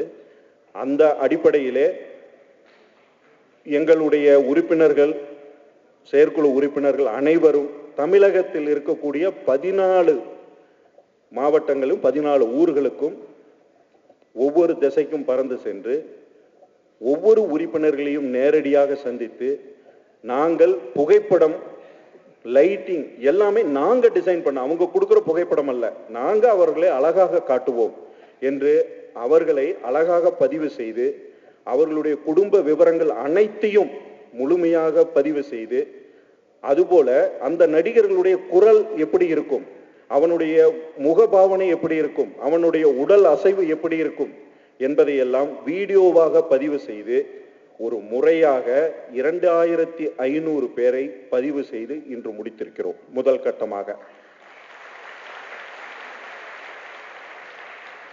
அந்த 2500 பேரை நாங்க கணக்கெடுக்கும் போது தேர்தல் நேரத்தில் பல விமர்சனங்கள் இருந்திருக்கும். பலவிதமான நம்ம 2 விதமான தேர்தல் நேரத்தில் ஓட்டு பங்களிப்பு செஞ்சதுலையோ இந்த டீம் வரணும் அந்த டீம் வரணும்னு இருந்திருக்கும். அப்போ இந்த மாதிரியான ஒரு திட்டங்களை அறிமுகப்படுத்தும் போது தன்னை பங்களிப்பு செய்வதற்கு சிலருக்கு மன ரீதியாக கூட சில சங்கடங்கள் இருந்திருக்கலாம். ஆனால் அதையெல்லாம் மீறி இது ஏதோ நல்ல விஷயம், இதை நான் செய்யணும் அப்படின்னு நினைத்த, நாங்க திட்டத்தை செய்யணும்னு நினைச்ச பிரயோஜனம் இல்லை, நீங்க அதை புரிஞ்சுக்கணும் இல்லையா? அப்படி பார்க்கும்போது 2500 பேர்ல 150 விலாசங்கள் இப்பவும் தவறாக இருக்கிறது. இதுவரையிலும் அந்த கடிதங்கள் போனதோ திரும்பி வந்ததோ முழுமையாக அவர்கள் பதிவு இல்லவே இல்லை. 150 விட்டுட்டா 2250 பேர்ல 2050 பேர் இதை முழுமையாக பதிவு பண்ணியிருக்காங்க. 200 பேர் தான் இந்த பதிவுக்கு வரல. அப்படி பார்த்தா 10% தான் வரல. அவர்களுக்கும் மீண்டும் ஒரு கடிதம் அனுப்பி அந்த 10% பேரையும் நீங்க இதுல கலந்துக்குங்க, உங்களுக்கு எதிர்காலத்தில் இவ்வளவு நலத்திட்டங்கள் இதில் செய்ய முடியும் அப்படின்னு நாங்க மறுபடியும் அவங்களுக்கு ஒரு நினைவூட்டல் அனுப்பி அவர்களையும் இதுக்குள்ள கொண்டு விடுவோம் என்கின்ற நம்பிக்கை எங்களுக்கு இருக்கிறது. இந்த திட்டத்தின் மூலம் அடிப்படையாக தமிழகத்துல நாங்க முதல்ல இந்த நிர்வாகத்தினுடைய முதல் திட்டமாக நாங்க மனசுல வச்சிருக்கிறது என்னன்னா, 60 வயதில் இருந்து 90 வயதுக்கு உட்பட்டவர்கள், அதில் 60 வயதில் இருந்து 70 வயதுக்கு உட்பட்டவர்கள் 350 பேர் தமிழகம் எங்கும் இருக்காங்க. 70 வயதில் இருந்து 80 வயதுக்கு உட்பட்டவர்கள் 140 பேர் தமிழகம் எங்கும் இருக்காங்க. 80 வயதுக்கு மேல் 90 வயதுக்கு உட்பட்டவர்கள் 60 பேர் தமிழகம் எங்கும் இருக்காங்க. இந்த 2500 பேர்ல இன்னைக்கு 500 பேர் 60 வயதுக்கு மேற்பட்டவர்களாக இன்னைக்கு இந்த உறுப்பினர்கள் இருக்காங்க. இந்த நிர்வாகம் முதலில் அந்த குருவிற்காகவும் அந்த வயது மூத்த கலைஞர்களை அங்கீகரிக்கவும் பென்ஷன், மருத்துவம், அவர்களுடைய குடும்பத்திற்கு தேவை வேற நடிகர் சங்கத்தினோட முடியாத சோர்ஸுகள், அரசாங்கத்தினுடைய காந்தி பென்ஷன், மருத்துவ ரீதியாக தமிழக அரசனுடைய பென்ஷன், இப்படியான எல்லா உதவிகளையும் வாங்கி குறைந்தபட்சம் அந்த மூத்த கலைஞர்களுக்கு ஒரு மாதம் 5000 ரூபாயாவது கிடைக்கும் அளவிற்கு எங்களுக்கு செய்து கொடுக்க முடியும் என்று நினைக்கின்றோம். அதற்கான முயற்சிகள் இந்த 2 நாட்களாக, இதற்கு திட்டங்கள் என்ன நம்ம நினைக்கிறோங்கிறது பிரச்சனை இல்லை, அதை தொடர்ந்து நடத்தணும். ஒரு 500 பேருக்கு 1000 ரூபாய் கொடுத்தா கூட மாசம் 5 லட்சம் ரூபாய் வேணும். 2000 ரூபாய் கொடுத்தா 10 லட்சம் ரூபாய் வேணும். ஒரு நடிகர் சங்கத்தினுடைய வருமானம் மாசம் 10 லட்சம் ரூபாய்னா 10 கோடி ரூபாய் முதலீடு பிக்சர்ல இருந்தா தான் 10 லட்சம் ரூபாய் மாசம் வருமானம் வரும். அப்ப அந்த 10 கோடி ரூபாய் இன்னைக்கு நம்ம கிட்ட இருக்கான்னா இல்ல. அப்போ வருமானம் இல்லை, ஆனா கனவுகள் இருக்கு. அப்போ வருமானம் இல்லாத கனவுகளை எப்படி நாங்க செயல்படுத்துறது அப்படிங்கிறது மிகப்பெரிய சவால். அந்த சவாலுக்கு இன்னைக்கு எங்களுடைய இளைஞர்கள் மற்றும் நண்பர்கள் அனைவர்களுமே சேர்ந்து நாங்க பெருமுயற்சி எடுத்துக்கிட்டு இருக்கோம். இந்த சமயத்துல உறுப்பினர்களை மட்டுமே நாங்க கனவுல வச்சுக்கிட்டு அல்லது அவர்களை மட்டுமே தொடர்பு வச்சுக்கிட்டு இல்லாம சமூகத்தில் நல்ல மனதுடையவர்கள் பல பேர் இருக்காங்க. அவர்கள் எல்லாம் எங்களை நல்ல கூர்மையாக கவனிச்சுக்கிட்டு இருக்கிறவங்க இருக்காங்க. யாராவது நல்லது செய்ய போனா நான் வேற வேலையில் இருக்க, இந்த டூல்ஸை பயன்படுத்தி இந்த சொசைட்டிக்கு நல்லது செய்யணும் அப்படின்னு நினைக்கிறவங்க எவ்வளவோ பேர் இருக்காங்க. அந்த நல்ல உள்ளங்களை நாங்கள் தேடும் போது நாங்கள் அணுகியது ஏசிஎஸ் சண்முகம் ஐயா அவர்களை. அவர்களிடம் நாங்கள் சென்று இந்த 2500 பேருக்கு எங்களுக்கு மருத்துவ உதவி நீங்க செஞ்சு தரணும்னு கேட்டோம். அவர் முதலில் சொன்னது எப்போ, அதாவது அதுக்கு அடுத்த இதில் அவர் செஞ்சு தர்றேன்னு நாளைக்கு, அதெல்லாம் ஒண்ணுமே இல்லை. இமீடியட்டாக ஒரு கார்டு பிரிண்ட் பண்ணி எங்களுக்கு அனுப்பிச்சு வச்சுட்டார் அலுவலகத்துக்கு. அதற்கு ஒரு புகைப்படம் ஒட்டி பின்னாடி அந்த உறுப்பினருடைய விலாசத்தை ஒட்டி பின்னாடி உறவினர்களுடைய விலாசத்தை ஒட்டி நாங்க தயாராவதற்கு எங்களுக்கு 25 நாட்கள் தேவைப்பட்டது. ஏனென்றால் உறுப்பினர்கள் தன்னுடைய விலாசத்தையே தவறா எழுதியிருக்காங்க, புகைப்படத்தை மாத்தி கொடுத்திருக்காங்க. பல பேர் புகைப்படத்தை மட்டும் எடுக்கல, விலாசத்தை இந்த லிஸ்ட்டை மட்டும் கொடுத்துட்டு போயிட்டாங்க, புகைப்படம் இல்லாம இருக்காங்க. அப்படி புகைப்படம் இல்லாதவர்களுக்கு புகைப்படத்தை மறுபடியும் கலெக்ட் பண்ணி ஒட்ட வேண்டியது இருந்தது. விலாசத்தை தப்பா எழுதினவங்களுக்கு விலாசத்தை சரி பண்ண வேண்டியது, மறுபடியும் வேலைகள். ஏன்னா ஒரு தவறு என்பது இந்த தவறு நடந்தா தொடர் தவறு, சிஸ்டத்துல அது தொடர் தவறாவே இருக்கும். அதனால் அதை சரி பண்ணுவதற்கு எங்களுக்கு 15 நாட்கள் தேவைப்பட்டது. மிக கடுமையான உழைப்பு. நீங்க பாத்தீங்கன்னா 150 நாட்கள்ல வந்த 10 நாள்ல, இந்த நிர்வாகம் வந்த 10வது நாள்ல நாங்க தீபாவளி, தமிழகம் எங்க இருக்கிற தீபாவளியில உறுப்பினர்கள் அத்தனை பேருக்கும் கொண்டு போய் அந்த எங்களுடைய அன்பை வெளிப்படுத்தணும். அதுக்கு அடுத்த உடனே தொடர் மழை, 45 நாட்கள் மழை காரணமாகவே அத்தனை உறுப்பினர்களுக்கும் எல்லாரும் சேர்ந்து பொட்டணம் கட்டி அதை பண்ணி 45 நாட்கள் அத்தனை உறுப்பினர்களுக்கும் கொண்டு போய் அதை சேர்த்தணும். அதுக்கு அடுத்தது குருதட்சணை திட்டம், அத்தனை உறுப்பினர்களையும் 3 முறை கேம்ப் தொடர்ந்து, கிட்டத்தட்ட இங்க சென்னையில 10 நாள், வெளியூர்ல 15 நாள், மறுபடியும் இப்படி 150 நாட்களும் இடைவிடாமல் இந்த நிர்வாகம் வேலை செய்திருக்கிறது என்பதை இந்த நேரத்தில் நான் பெருமையோட பகிர்ந்துக்கிறேன். அந்த தொடர் ஓட்டத்தினுடைய விளைவுதான் இந்த மேடை. தமிழகம் எங்கும் இருக்கக்கூடிய 100 +2 படிக்கிற குழந்தைங்க இன்னைக்கு இருக்காங்க. 2500 குடும்பத்தை சேர்ந்தவர்கள் 100 +2 படிக்கிற குழந்தைங்க இன்னைக்கு நம்ம கிட்ட இருக்காங்க. இந்த 100 குழந்தைகளுக்கும் இந்த பொதுக்குழு முடிந்தவுடன் அவர்களுடைய 10th மார்க் ஷீட்டையும் 12th கடைசி மார்க் ஷீட்டையும் வச்சு அவர்களுக்கு கடிதம் போகும். அந்த கடிதம் வந்தவுடன் அதில் சிறந்த நல்ல முறையில் படிக்கிற குழந்தைகளை முதல்ல இனங்கண்டு நாங்க அந்த குழந்தைகளுடைய படிப்பிற்கு ஒரு வழிகாட்டுதலாக சில விஷயங்களை செய்யணும்னு நினைக்கிறோம். அதற்கு ஆல்ரெடி இந்த செயற்குழுவிலே ஒரு திட்டங்கள் தீட்டப்பட்டிருக்கிறது. அதை தலைவர் செயலாளர் உரையில் அந்த நல்ல விஷயத்தை, அந்த குழந்தைகளுக்கு நல்ல மனதுடன் உதவி செய்யறேன்னு சொன்ன ஒரு நல்ல உள்ளத்தை உங்களுக்கு இந்த மேடையிலேயே தலைவர் செயலாளர் உரையில உங்களுக்கு அறிமுகப்படுத்துவாங்க. இப்படி குருதட்சணை திட்டத்தின் கீழே ஒரு வார்த்தை நம்மளை எல்லாரையும் ஒருங்கிணைக்குது. அந்த வார்த்தை மிகப்பெரிய கலைஞனை மரியாதை செலுத்துது. அதே ஒரு வார்த்தை எல்லாருடைய எண்ணங்களையும் வேற கல்மிஷம் இல்லாம யோசிக்க வைக்குது. இந்த வார்த்தை நடிகர் சங்கத்தினுடைய அடையாளமாகவும் எதிர்காலத்தில் இது அப்படியே ஒரு நலத்திட்டமாக மிகப்பெரிய அளவுல வளரணும் அப்படின்னு நாங்க எல்லாருமே ஆசைப்படுறோம். இந்த நிர்வாகத்தின் கீழே ஆசைப்படுறோம். இந்த நிர்வாகம் எந்த அளவுக்கு நாங்க ஆயுசு முழுக்க இந்த பொறுப்புல இருப்போம்ட்டு வரல. எங்க கனவு என்னைக்கு நனவாகுதோ அந்த கனவு நனவாகிற வரையிலும் இந்த பதவியில் இருக்கணும் அப்படிங்கிறது மட்டும்தான் எங்க எண்ணம். 3 வருடம் தான் அந்த கனவை நிறைவேற்றுவதற்கான எங்களுடைய நோக்கம்.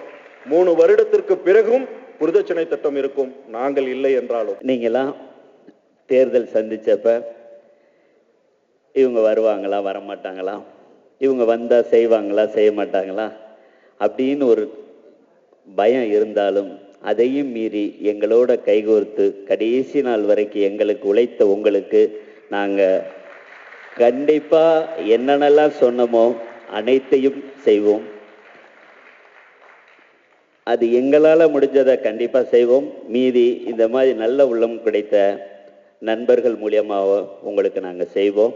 நீங்கள் என்ன செய்கிறோமோ அதை நீங்கள் பயன்படுத்த ஃபஸ்ட்டு பழகிக்கிறணும். இன்றைக்கி ஏதோ கார்டு கொடுக்குறாங்கன்னு வாங்கி கொண்டு போய் வீட்டில் வச்சிடாம, இன்றைக்கி நீங்கள் இருக்கிறதுல வயசானவங்களா நாளைக்கே நீங்கள் போய் கிளினிக்கில் போய் ஃபஸ்ட்டு ஒரு ஃபுல் செக்கப் பண்ணிக்கலாம். ஒரே நாள் போகணுன்னு கிடையாது. ஒவ்வொருத்தவங்களும் என்னென்னைக்கு டைம் கிடைக்குதோ இன்னொரு ஹாஸ்பிட்டல் போகிறத விட நமக்குன்னு கார்டு கொடுத்து பண்ணுற இந்த மாதிரி இடத்துல நீங்கள் போய் செக் பண்ணிக்கங்க. அதே மாதிரி உங்களுக்கு என்னென்ன நலத்திட்டங்கள், உங்களுக்கு என்ன ஃபஸ்ட்டு முதல்ல பில்டிங் கட்டுவோம்னு சொன்னோம், வாங்கிட்டோம், கட்ட ஆரம்பிக்க போகிறோம். இன்னும் 2 வருடங்களில் கட்டி முடித்து அங்கு இந்த அமைப்பு அதை திறப்பு விழா நடத்தும். அதில் எந்தவித மாற்றமும் கிடையாது. அதே மாதிரி உங்களுக்கு என்னென்ன சலுகைகள்லாம் சொன்னோமோ, இன்சூரன்ஸ் பண்ணி தரேன்னு சொன்னோம், கண்டிப்பாக செஞ்சு தருவோம். உங்களுடைய அதாவது இப்போ 500 ரூபாயிலிருந்து 1000 ரூபாய் ஆக்கியிருக்கோம் முதியோர் திட்டத்துக்கு. அது கண்டிப்பாக கூடிய விரைவில் 2000 நாங்கள் மாற்றி கொடுப்போம். நாங்கள் என்னென்னலாம் சொன்னோமோ உங்களுக்கு செஞ்சு தருவோம். கொஞ்சம் பொறுமையாக எங்களோட ஒத்துழைப்பு கொடுங்கள். உங்களுடைய தேவைகளை கண்டிப்பாக பூர்த்தி செய்வோம். நடிகர் சங்கம் தேர்தலுக்கு அப்புறம் நடக்கிற இது முதல் நிகழ்ச்சின்னு சொன்னார். ரொம்ப நல்லா சந்தோஷமாக இருக்குது. இதில் ஒரு எந்த ஒரு எலெக்ஷன் நடந்தாலும் சரி, எக்ஸாம் நடந்தாலும் சரி, ரிசல்ட் வந்ததுக்கப்புறம் ஒரு ஹனிமூன் பீரியட் இருக்கும். ஆனால் நண்பர்களுக்கு அந்த ஹனிமூன் பீரியடே இல்லை இந்த தடவை பார்த்தீங்கன்னா. இதுக்கு முன்னாடி பொன்வண்ணன் அவர்கள் சொன்னார், ஜெயித்த பிறகு இமீடியட்டாக வந்து தீபாவளி, அதுக்கு ராப்பகலாக நண்பர்களெல்லாம் கஷ்டப்பட்டுட்டு இருந்து பார்த்தேன். But they were very happily doing it. அதுக்கப்புறம் பார்த்தீங்கன்னா இமீடியட்டாக சென்னையில் வெள்ளம், தனி என்னென்ன முடியுமோ நடிகர் சங்கம் மூலமாகவும் அவங்கவுங்க இண்டிவிஜுவலாக எவ்வளோ முடியுமோ அவ்வளோலாம் பார்த்துட்டு இருந்தாங்க. அடுத்தது பார்த்தா வெப்சைட், இவங்க இப்போ தான் பொன்வண்ணன் சார் சொன்ன மாதிரி நம்ம நண்பர்கள் தோழர் யார் பேரும் சொல்ல விரும்பல, ஆனால் எல்லாரும் ரொம்ப ராப்பகலாக ஒர்க் பண்ணி த்ரூ அவுட் தமிழ்நாடு போய் வெப்பேஜுக்காக எல்லாரோட எப்படி இருக்கிறாங்க, எப்படி நடிக்கிறாங்கங்கிறது அத்தனை நாள் வேலை பார்த்து பண்ணிகிட்டே இருந்தாங்க. There was no honeymoon for anybody here. அதுக்கப்புறம் பார்த்தீங்கன்னா இடம் எப்படி எடுக்கிறதுங்கிறது இருக்குது, அந்த இடத்த எப்படி மீட்டுறதுங்கிறதுக்கு. இதுக்கு இங்கே ஒரு வார்த்தை சொல்லணும்னு ஆசைப்படுறேன் நான். இடம் பணம் இருக்கும், வசதி இருக்கும், ஆனால் மனசு இருக்கிறவங்களுக்கானால மட்டும்தான் இது பண்ண முடியும். அந்த இடத்த மட்டும் ஃபஸ்ட்டு டே எலெக்ஷன் நடந்து ரிசல்ட் அனௌன்ஸ் பண்ணிட்டு இருக்கும்போதே சொன்னார் ஐஸ்வரி கணேசன் சார், எனக்கு சொன்னார், நான் இருந்த அன்றைக்கி எனக்கு ஞாபகம் இருக்குது, முதல்ல அந்த இடத்த எடுக்கணும், என்னவா இருந்தாலும் பார்த்துக்கலாம், முதல்ல இடங்க, அதுக்கப்புறம் பேசிக்கலான்னார். அந்த உள்ளத்துக்கு நான் நன்றி சொல்ல கடமைப்பட்டிருக்கேன். அதே மாதிரி தான் இப்போ இந்த மெடிக்கல் கேர் பற்றி சொல்லணுன்னா எவ்வளோ நேரம் வேணாலும் பேசலாம். நிறைய பேர் பேசுகிறாங்க. இதை திடீர்னு கூப்பிட்டாரு, நான் உட்கார வேண்டான்னு ஓரத்தில் நின்றுட்டு இருந்தேன். திரு மனோபால் அவர் கூப்பிட்டாரு. அப்படியே தான் இந்த மெடிக்கல் கேர் பற்றி சொல்லும்போது இந்த மாதிரி ஒரு எக்ஸ்ட்ராடினரி திங்கிங் வர்றது ரொம்ப ரொம்ப கஷ்டமான விஷயங்கிறது இல்லை, எல்லாருக்கும் வரும். பட் செயல்படுத்துறது எப்படிங்கிறது அது திரு ஏசிஎஸ் ஐயா அவர்களுக்கு அந்த மனசு இருக்குது. அந்த பெரிய மனசுக்கு நான் நன்றி சொல்ல கடமைப்பட்டிருக்கேன். இது மட்டும் இல்லை, இதுக்கப்புறமும் என்ன பண்ணணும், பில்டிங் ஆகட்டும்ங்கிறது நடிப்பு. இன்ஃபேக்ட் எவ்ரிபடி இஸ் பிஸி இந்த யூனிட்டில் பார்த்தீங்கன்னா. ஆனால் அந்த கேப்லேயும் ஒவ்வொருத்தரையும் தொடர்பு வச்சுக்கிட்டு ஒரு டீமாக ஒர்க் பண்ணிக்கிட்டு அவங்களோட ஒரு டீம்களாக பண்ணிக்கிட்டு அவ்வளோ டே அண்ட் நைட் உழைச்சிட்டு இருக்காங்க. என்னுடைய பாராட்டுக்கள். நான் 18 நெஞ்சத்தை கிள்ளாத அன்னிலேருந்து இது 36 வருஷமாக சினிமா இண்டஸ்ட்ரியில் இருக்கேன். பட் நடிகர் சங்கத்தில் வந்ததுக்கப்புறம் இந்த மாதிரி ஒரு பரபரப்பான்னு சொல்லலை, அவ்வளோ ஹாப்பியாக இருக்கு. இவங்களெல்லாம் பார்க்கும்போது, இவங்கள வேலை பார்க்கும்போது, வேலை பார்த்துட்டு இருக்கிறதுக்கு ஒரு ஒற்றுமையாக இருக்குல்ல. Hats off to these people. நடிகர் சங்கத்தினுடைய முதல் கூட்டத்தில் நான் இப்போ கலந்துக்கிறேன். முதல் கூட்டம்னு சொன்னாங்க, இப்போ இங்கே வந்து தான் தெரியும். ஏன்னா எனக்கும் இந்த அமைப்பு உருவாவதற்கு ஒரு சிறு துளி என்னுடைய இதை செலுத்தி இருக்கின்றேன்.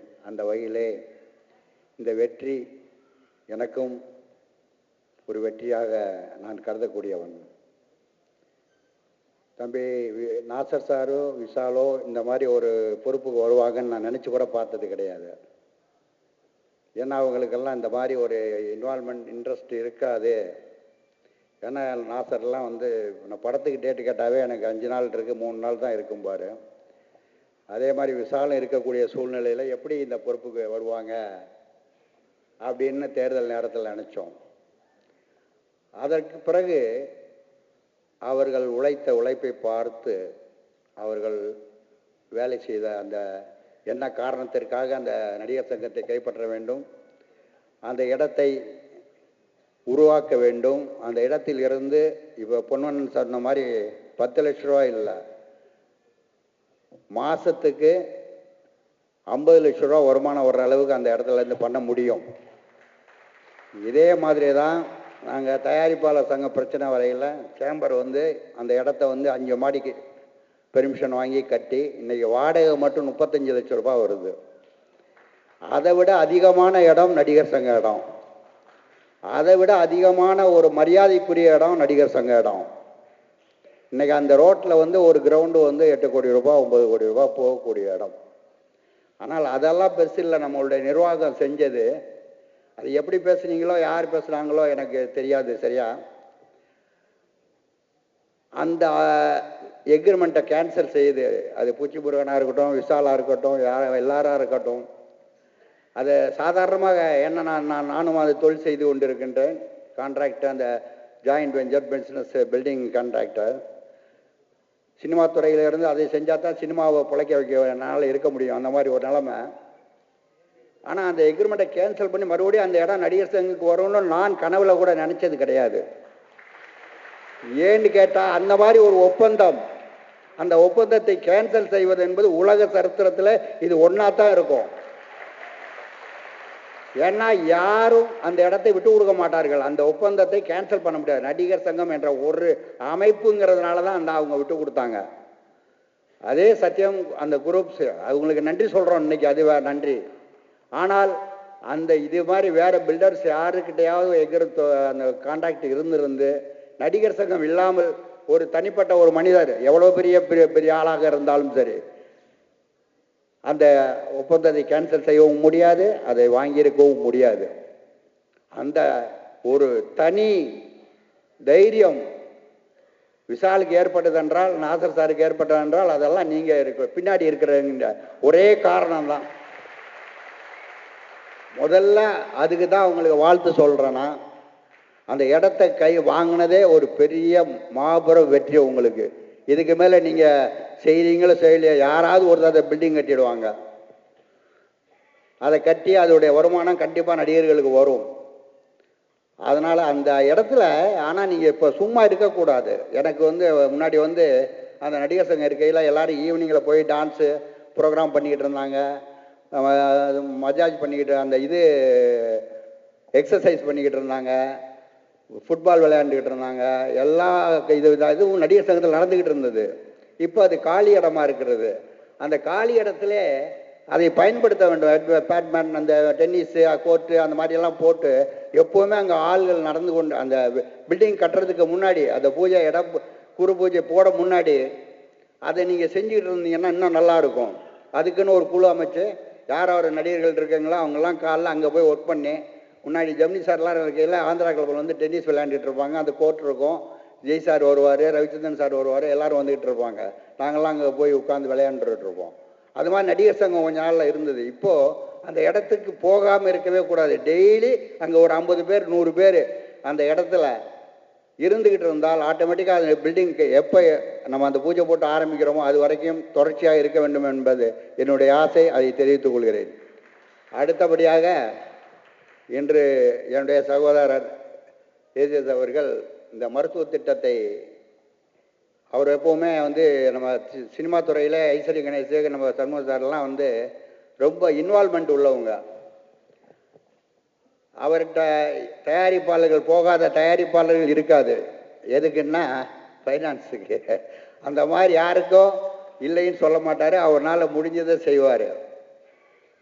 ஏன்னா அந்தளவுக்கு சினிமா மேலே ஒரு வெறி. அதே மாதிரி கணேஷை பொறுத்தவரை யார் போனாலும் சரி, நான் அவருடைய ஃபங்க்ஷன்லாம் என்னை நிறைய கூப்பிட்டு அவர் காலேஜில் ஓப்பன் பண்ண சொல்லியிருக்காரு. இதே மருத்துவ திட்டத்தை அங்கே ஓப்பன் பண்ணி அங்கே ஹாஸ்பிட்டலே ஒன்று கட்டி கொடுத்துருக்காரு. கட்டி அதுக்குன்னு ஒரு தனி வாழகமே ஐஸ்வர்ய கணேஷ் ஒரு ஏற்படுத்தியிருக்காரு. நம்ம இதில் அது தாம்பரத்துக்கு இந்த மாதிரி தாளம்பூரா என்ன ஊர் தாளம்பூரில் நான் போய் ஓப்பன் பண்ணிட்டு வந்துடணும். அந்த மாதிரி இந்த சினிமாங்கிற இப்போ பொன்வண்ணன் சொன்ன மாதிரி நிறைய பேர் இருக்காங்க. பெரிய பெரிய இவங்களை போல தொழிலதிபர்கள், கல்லூரி வச்சிருக்கவங்க நிறைய பேர் இருக்காங்க. அது மாதிரி நம்ம ஒரு குரூப்பு சொன்னால், விஷால் அவர்கள் நாசத்தார் சேர்ந்து நீங்கள்லாம் சொன்னால் நாங்கள்லாம் ஒரு 5-6 பேர் நம்ம நியமிச்சிங்கன்னா நாங்களே போய் அந்த வசூல் பண்ணி உங்களுக்கு என்னென்ன பண்ணணுமோ அதெல்லாம் நாங்கள் செய்கிறதுக்கு தயாராக இருக்குன்றோம். ஏன்னா யாராருன்னு எங்களுக்கு தெரியும். ஆனால் நாங்கள்லாம் அவங்களோட நெருங்கி பழகிக்கிட்டு இருக்கிறதுனால, ஏன்னா அந்த காலத்தில் இருந்து கிட்டத்தட்ட 40-50 ஆண்டுகளாக அவர்களோட தொடர்பு வைத்து கொண்டு நான் ஐஸ்வர்யா சார் இருக்கையில் நான் அவரும் ரொம்ப நண்பர். எல்டாம் சோட்டில் அத்தனை நடிகர்களுக்கும் காலையில் காஃபி வாங்கி கொடுக்கறது ஐஸ்வர்யா சாராக இருக்கும், இல்லைன்னா சொல்லிராஜன் சாராக இருக்கும். எல்லாருக்கும் தெரியும். எல்டாம் ரோட்டில் அவ்வளோ பேர் அங்கே தான் நடிகர்கள்லாம் குடியிருப்பாங்க. தேனாம்பேட்டையில் அங்கே காலையில் ஃபஸ்ட்டு நிற்பார் சுருளி சார், ஐஸ்வர்யா சாரும். அப்போது அவருக்கு ஒரு இதே மாதிரி ஒரு இன்சிடென்ட் நடந்தது. நான் அங்கே கூட ஹாஸ்பிட்டலில் சொன்னேன், ஹாஸ்பிட்டல் திறப்பு விழாவில். ஐஸ்வர்யாலன் சார் அவங்கள கொண்டு போய் சேர்க்கறதுக்கு ராயப்பேட்டைக்கு போய், ராயப்பேட்டையில் உள்ள அவரால் அட்மிட் பண்ண முடியலை. அவர் அந்த நடிகர் இறந்து விட்டார். உடனே அன்னைக்கு அவர் சொன்னார், ஒரு காலத்தில் எனக்கு வசதி வந்தால் நான் கண்டிப்பாக இந்த மாதிரி ஆஸ்பத்திரி கட்டி இந்த மாதிரி ஒரு இதை உருவாக்குவேன்னு சொன்னார். அதை அவருடைய பையன் ஐஸ்வரி கணேஷ் செஞ்சார். அதாங்க அன்னைக்கு அதை நான் அந்த மேடையிலையும் சொன்னேன், இந்த மேடையிலையும் சொல்லணும். ஏன்னா நடிகர்களுக்குன்னா எல்லா உதவியும், இந்த மானியம் உதவி எல்லாம் அவர் வாலண்டியராக அவர் இப்போ நடிகர்களுக்கு இருக்கணுங்கிற அவசியம் கிடையாது. இப்போ 2 பேருமே அவங்கவுங்க கல்வி தந்தை ஆகிவிட்டார்கள். இருந்தாலும் அந்த நடிகர்கள் அப்பா செஞ்சதை அவர் அதுக்கப்புறம் எம்ஜிஆர் அவர்கள் அவர் மினிஸ்டரே ஆக்குனார். அப்போ அவர் நடிகர்களுக்காக என்னென்ன செய்யணுமோ முதல் நடிகரை ஒரு அமைச்சராக்கி பார்த்தது அவரை தான். அந்த விசுவாசத்துக்காக அவர் அதெல்லாம் செஞ்சிட்டு இருக்காரு. அதே மாதிரி நம்ம ஏஜித் அவர்களை எம்பி ஆக்குனார், எம்எல்ஏ ஆக்குனார். அதனால அவருக்கு இந்த உணர்வுகள், இந்த ஈடுபாடு அதிகமாக இருக்கின்றது. இப்போ ஸ்ரீபிரியா சொன்னது மாதிரி, அம்மா ஸ்ரீபிரியா சொன்னது மாதிரி, சாரிம்மா அம்மான்னு சொல்லிட்டேன், ஸ்ரீபிரியா சொன்னது மாதிரி டாக்டர்கள் அதுக்குன்னு நியமிக்கணும். உண்மையில குழு, ஆமாம் கண்டிப்பாக அது உண்மையான விவரம். அது ஏன்னு கேட்டிங்கன்னா, நானே ஒரு நேரத்தில் அப்போ ஒரு இடத்துல போய் மாட்டிக்கிட்டேன். ஒரு ஹாஸ்பிட்டலில், பெரிய ஹாஸ்பிட்டலில் ஒரு தயாரிப்பாளர் சங்கத்தில் இதே மாதிரி ஒரு மீட்டிங்கில், டென்ஷனான மீட்டிங். நான் அப்போ செக்ரட்டரியாக இருந்தேன். ஒரு பெரிய பிரச்சனை, ஒரு தகராறு. அந்த நேரத்தில் எனக்கு டென்ஷனாகி மேடையிலேருந்து கீழே விழுந்துட்டேன். என்னை கொண்டு ஒரு இடத்துல பெரிய ஹாஸ்பிட்டலில் அட்மிட் பண்ணிட்டாங்க அங்கே இருந்த மெம்பர்கள்லாம். மறுநாள் காலைல சர்ஜரி பண்ணணும், ஓப்பன் சர்ஜரி பண்ணணும்னு சொல்லிட்டாங்க. ஏன்னா அந்த ஹாஸ்பிட்டல் அப்படி, நான் அது ஹாஸ்பிட்டல் பேரை சொல்ல விரும்பலை. உடனே பண்ணணும்னு சொல்லிட்டாங்க. காலையில் சில பேர் நம்மளுடைய நடிகர்கள் தான், முக்கியமான நடிகர்கள்லாம், பெரிய நடிகர்கள்லாம் வந்தாங்க என்னை பார்க்குறதுக்கு. தயவுசெய்து ஆப்ரேஷன் பண்ண வேண்டாம், ஓப்பன் சர்ஜரிலாம் பண்ண வேண்டாம், நீங்கள் எப்படியாவது இங்கேருந்து வெளியே வந்துடுங்க, நாங்கள் அப்புறம் நம்ம வெளியே ஹாஸ்பிட்டலில் வச்சு இது பண்ணலான்னு சொல்லிட்டு. அப்போ அதுக்கு உதவி பண்ண ஒரு பேரை மட்டும் சொல்கிறேன், மலர் ராமமூர்த்தி, எங்கள் ஃப்ரெண்ட். அப்போ அவர் என்ன பண்ணார், வாகாளப்பன் அப்படின்னு சொல்லிட்டு என்னை கூப்பிட்டு போய் அவர் ஹாஸ்பிட்டலில் செக் பண்ணி அந்த என்னமோ எக்கோவெல்லாம் எடுத்துக்கிறது என்னமோ பார்த்து, இப்போ உங்களுக்கு இந்த இது தேவையே இல்லை, நீங்கள் இன்னும் ஒரு 5 வருஷம் உங்களுக்கு மாத்திரையிலே இது சரியாயிடும்னு சொல்லிட்டு 8-10 வருஷம் கழித்து அதுக்கப்புறம் நான் ஆப்ரேஷன் பண்ணிக்கிட்டேன். அது 10 வருஷத்துக்கு முன்னாடியே பண்ணியிருந்தால் நான் இந்த நேரம் இருக்கணும் இல்லையோ அது தெரியாது எனக்கு. அது மாதிரி டாக்டர்கள் குழு தயவு செய்து நம்ம மருத்துவக் கல்லூரியில் இந்த கார்டு கொண்டு வர்றவங்களுக்கு பார்க்குறதுக்கு ஒரு இடம், அவர் நிறைய இடம் வச்சுருக்காரு, ஒரு ஆஃபீஸ் மாதிரி போட்டு அதில் அந்த டாக்டருக்கு ஒரு இன்சார்ஜ், யாரையாவது ஒரு ஆள் இன்சார்ஜ் போட்டு யாருக்கு என்ன வியாதி, எந்த செக்ஷனுக்கு அனுப்பணும் என்னங்கிறத. ஏன்னா எல்லாருக்குமே அந்த நிலைமை இருக்குது. போனவொன்னே ஹாஸ்பிட்டலில் எங்கே போகிறது, யாரை கேட்குறது அந்த அவசரத்தில். அதனால் அந்த இதை சண்முக சார் கண்டிப்பாக ஏஜிஎஸ் அவர்கள் செய்வார்கள் என்று நம்பிக்கை செய்யணும் அப்படின்னு நான் சகோதரர் என்ற முறையில் உரிமையோடு சொல்லிக் கொள்கிறேன். அதை இப்போ ஸ்ரீபிரியா சொன்னது 100க்கு 100 உண்மை. அது எந்த டாக்டரும் போன உடனே முகத்தை தான் அவங்க காசு தான் சில பேர் பார்க்குறாங்க, சில பேர் ஏதோ கடமைக்கு செய்கிற மாதிரி செஞ்சுட்டு போகிறாங்க. ஏன்னா அவங்க வேலை செய்கிறவங்கெல்லாம் வெளியே தனியாக ஹாஸ்பிட்டல் வச்சுருக்காங்க. நான் மருத்துவர்களை குறை சொல்ல, அவங்க தனியாக மருத்துவம் வச்சுருக்காங்க. அங்கே லெட்ரு கொடுத்து அங்கே வந்துட சொல்கிறாங்க, இல்லை அங்கே பார்க்க மாட்டேன்னு சொல்கிறாங்க. அப்போ அந்த இடத்துக்கு போய் நம்ம என்ன பிரயோஜனம்? எமர்ஜென்சி அவசரத்துக்கு உடனே பாதுகாக்கிறதுக்கு இங்கே எது மருத்துவர்கள் இது வரைக்கும் அதுக்குன்னு அவர் தனியாக பண்ணிகிட்டு இருக்காங்க. யார் போனாலும் சரி, அந்த ரோட்டில் எந்த ஆக்சிடென்ட் நடந்தாலும் சரி, உடனே போனால் உடனே அட்மிட் பண்ணி உடனே சௌரியம் பண்ணி அனுப்புகிறாரு. ஆனால் இன்றைக்கு நடிகர்கள், ஏன்னா நடிகர்கள்ங்கிறது ரொம்ப முக்கியமான இது, அந்த நடிகர்களை காப்பாற்றுவதற்கு இன்று அவர் பொறுப்பேற்று கொண்டிருக்கின்றார் என்றால் அதற்கென்று ஒரு மருத்துவரை அங்கே நியமித்து அவர் மூலியமாக இந்த கார்டு கொண்டு வர்றவங்களை அந்த இடத்துக்கு அனுப்பணும். அது தெரியாமல் யார்கிட்ட போகணுமோ போகாமல் வேற யார்கிட்டயே போய் பார்த்துட்டு வந்தேன்னு சொல்லாமல் அதை செஞ்சு கொடுக்கணும்னு அன்புடன் கேட்டுக்கொள்கிறேன். அடுத்தபடியாக தம்பி விஷால் அவர்கள் மிக சிறப்பாக செய்து கொண்டிருக்கின்றார். இதை விரைவில் இந்த கட்டடத்தை எழுப்புவதற்கான முயற்சி, அடி பூஜை போட்டு அது யார்கிட்டையாவது ஒப்பந்தம், அதில் சட்ட சிக்கல்லாம் முடிஞ்சிருச்சுன்னு நினைக்கிறேன். அப்படி இருந்தால் கூட அது ஒரு இது மாதிரி போட்டுட்டு நீங்கள் வசூல் பண்ணி அது செய்கிறத விட இதற்கென்று நிறைய பேர் உதவி பண்ணுறதுக்கு நிறையா இருக்காங்க. நம்ம போய் கேட்குறதுல தப்பே கிடையாது, அவங்கள போய் கேட்கலாம். ஏன்னா அந்த திறமை விஷாலுக்கு இருக்குன்னு எனக்கு தெரியும். நாசர் சார் கொஞ்சம் கூச்சப்படுவார், விஷால் வந்து கொஞ்சம் ஓப்பனாக பேசுவார். ஏன்னா முதல் படத்திலே ஒரு பிரச்சனை அவருக்கு வந்தது, பெரிய பிரச்சனைகள். நான் அப்போ செக்ரட்டரி அந்த பிரச்சனை என்கிட்ட தான் வந்தது. விஷால் வந்தாப்புல, விஷாலும் அவங்க அண்ணனும் வந்து இந்த மாதிரி அந்த பிரச்சனையை வரையில ஒரு பெரிய பிரச்சனை அவருக்கு. அந்த நேரத்தில் இவங்க அப்பா எனக்கு ரொம்ப நண்பர் சிகரெட்டி, ஆனால் அவர் எனக்கு ஒரு ஃபோன் கூட பண்ணல. இவங்க 2 பேரும் வந்து நின்றுனாங்க, கவுன்சிலில் இருந்தாங்க. நான் போய் அவங்க பஞ்சாயத்து அந்த பிரச்சனையை கையில் எடுத்துக்கிட்டு அதை பேசினேன். அந்த நேரத்தில் அந்த டயத்தில் 25 லட்சம் ரூபாய், விஷால் ஞாபகம் இருக்கா? 25 லட்சம் ரூபாய் நீங்கள் கொடுக்க வேண்டிய ஒரு சூழ்நிலை. அந்த 25 லட்சம் ரூபாய் நீங்கள் கொடுங்க தம்பின்னு சொன்னேன். என்னென்ன இது கொடுக்க வேண்டியதே இல்லையே, நியாயமே இல்லையே அப்படின்னு சொல்லிட்டு வாதாடினார். நான் சொன்னேன், இந்த 25 லட்ச ரூபாய் இல்லை, நீங்கள் முதல் படம் செல்லமேன்னு நினைக்கிறேன், முதல் படம் செல்லமே, அந்த பட பிரச்சனை. நீங்கள் இது மாதிரி எத்தனையோ கோடிகள் சம்பாதிக்க போகிறீங்க, இது முதல் படம், அந்த கோடிகளுக்கு இது வந்து ஒரு இதாக இருக்கும், கண்டிப்பாக சம்பாதிப்பீங்க, நீங்கள் அந்த லெவலுக்கு வருவீங்கன்னு சொன்னேன்.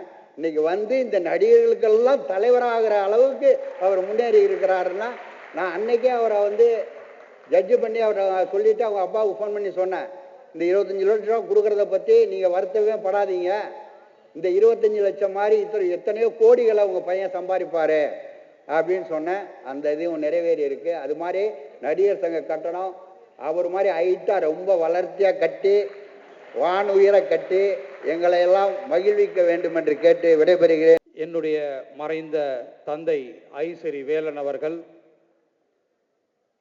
எனக்கு விற்று சென்ற பணியை நான் செய்து கொண்டிருக்கிறேன்.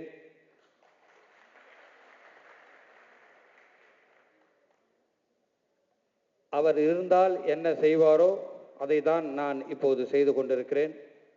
அது மட்டுமல்லாமல் சுமார் 15 ஆண்டுகளாக ஒரு 100-120 பேருக்கு மானியம் வழங்கி கொண்டிருக்கிறேன் என்னுடைய தந்தை ஐசரி வேலன் அறக்கட்டளை பெயரிலே. இப்போது வந்த புது நிர்வாகிகள் கேட்டுக்கொண்டதற்கு இணங்க அதை 150ஆகவும் 500 1000ஆகவும் தருவதற்கு அவர்களிடத்திலே ஒப்புதல் அளித்திருக்கிறேன். அதை வருகிற 20ஆம் தேதி கூட்டத்திலே அவர்கள் அறிவிக்க இருக்கிறார்கள். அது மட்டுமல்லாமல் திரு பொன்வண்ணன் சார் அவர்கள் பேசும்பொழுது குறிப்பிட்டார்கள், சுமார் இந்த வருடம் மட்டும் 100+2 மாணவர்கள் உதவி கேட்டு நடிகர் சங்கத்திற்கு கடிதத்தை அனுப்பியிருக்கிறார்கள். +2 மாணவர்கள் கல்லூரியிலே படிப்பதற்கு.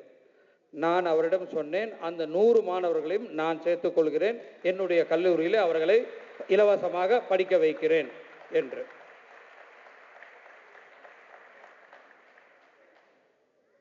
அருமை அண்ணன் ஏசிஎஸ் அவர்கள் எப்பொழுதுமே எல்லோருக்குமே உதவுபவர். உண்மையிலேயே இந்த 2500 உறுப்பினர்களுக்கு இலவசமாக சிகிச்சை அளிப்பதுன்றது சாதாரண காரியம் அல்ல, அது ஒரு பெரிய காரியம். அந்த நல்ல காரியத்தை அவர் இன்றைய தினம் நமக்கு எல்லாருக்கும் செய்து கொண்டிருக்கிறார், செய்ய போகிறார் என்பதை எண்ணும்போது மகிழ்ச்சியாக இருக்கிறது. நான் எதை கேட்டும் அண்ணன் மறுத்ததில்லை. இன்றைய தினம் நான் அவரிடத்திலே ஒரு அன்பு வேண்டுகோளாக ஒன்றை வைக்க ஆசைப்படுகிறேன். கிட்டத்தட்ட பொன்வண்ணன் சார் அவர்கள் பேசும்போது 650 மூத்த கலைஞர்கள் இருக்கிறார்கள், அவர்களுக்கு மானியம் கொடுக்க வேண்டும், சுமார் 1000 ரூபாய் கொடுக்க வேண்டும். அதற்கு நிச்சயமாக 6,50,000 நமக்கு தேவைப்படுகிறது என்று குறிப்பிட்டார்கள். நான் 150 பேருக்கு கொடுப்பதற்கு ஏற்கனவே 100 பேருக்கு கொடுத்து கொண்டிருக்கிறேன், இப்போது 150. அண்ணனிடத்திலே எங்கள் சங்கத்திற்கு வருமானம் வரும் வரைக்கும் ஒரு 100 பேருக்கு அவர் மாதம் 1000 ரூபாய் கொடுக்க வேண்டும் என்று கேட்டுக்கொள்கிறேன். அது மட்டுமல்லாமல் இன்னொரு வேண்டுகோள், மாணவர்கள் அவரும் ஒரு பெரிய பல்கலைக்கழகத்தை மிகவும் சிறப்பாக நடத்தி கொண்டிருக்கிறார்கள். அது கோயம்பேட்டிலே அண்ணா நகரிலே இருக்கிறது.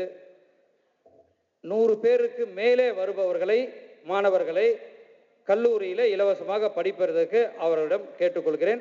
அவர் ஏற்புரையின் போது இதற்கு பதில் இருப்பார். 2 காரணங்கள்.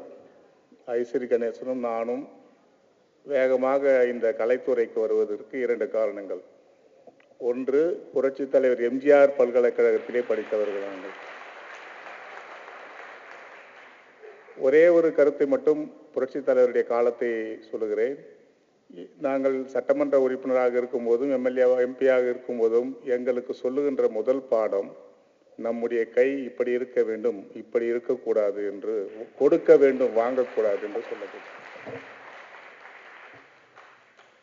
அவரது புரட்சித் தலைவர் எம்ஜிஆருடைய குடும்பம், இந்த நடிகர் சங்கம், அவர் காலத்திலே வாங்கிய இடங்கள், அந்த பற்று எங்களுக்கு.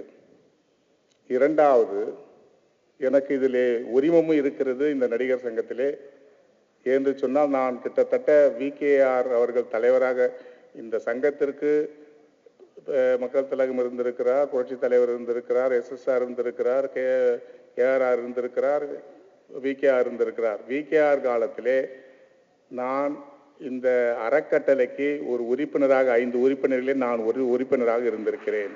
அப்போ ஜிகேஎஸ் பொதுச் செயலாளராக இருந்தார். அப்போது நாங்கள் திட்டமிட்டு எப்படியாவது இதை இடித்து பெரிய மண்டபம், பெரிய மாளிகை கட்ட வேண்டும் என்று முடிவெடுத்தோம். அது சரிவர அதற்கு ஒத்துழைப்பு வரவில்லை. அப்போது நான் கண்ட கனவை இன்றைய தினம் இந்த அரங்கத்திலே கேட்கும்போது எனக்கு மகிழ்ச்சியாக இருக்கிறது. அதை G+3 என்று மட்டும் இல்லாமல் அதற்கு எவ்வளவு FSI கட்ட வேண்டுமோ அதை நாம் கட்டி, மாதத்திற்கு நிச்சயமாக ஏஎல்ஏ அவர்கள் சொன்னார்களே, நிச்சயமாக 1 கோடி அல்ல 2 to 3 கோடி ரூபாய் வருமானம் வரக்கூடிய அளவிற்கு நாம் திட்டமிட வேண்டும். அதிலே இருந்து பென்ஷன் முதற்கொண்டு அனைத்து கலைஞர்களையும் காப்பாற்ற முடியும். அவசரத்திற்கு அது உதவும். ஆகவே அந்த கட்டிடம் கட்டுவதற்கான ஒரு ஆலோசகராக நிச்சயம் உங்களிலே ஒருவனாக நான் இருப்பேன் என்பதை முதலிலே சொல்லுகின்றேன்.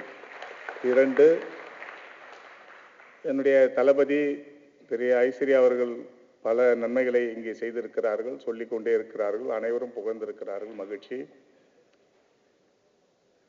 100 பேருக்கு அவர் என்னை கொடுக்க வேண்டும் என்று சொல்லியிருக்கிறார்கள். 150 பேருக்கு நான் பென்ஷன் தர அடுத்த இந்த மாதத்திலிருந்து நான் உதவுகிறேன்.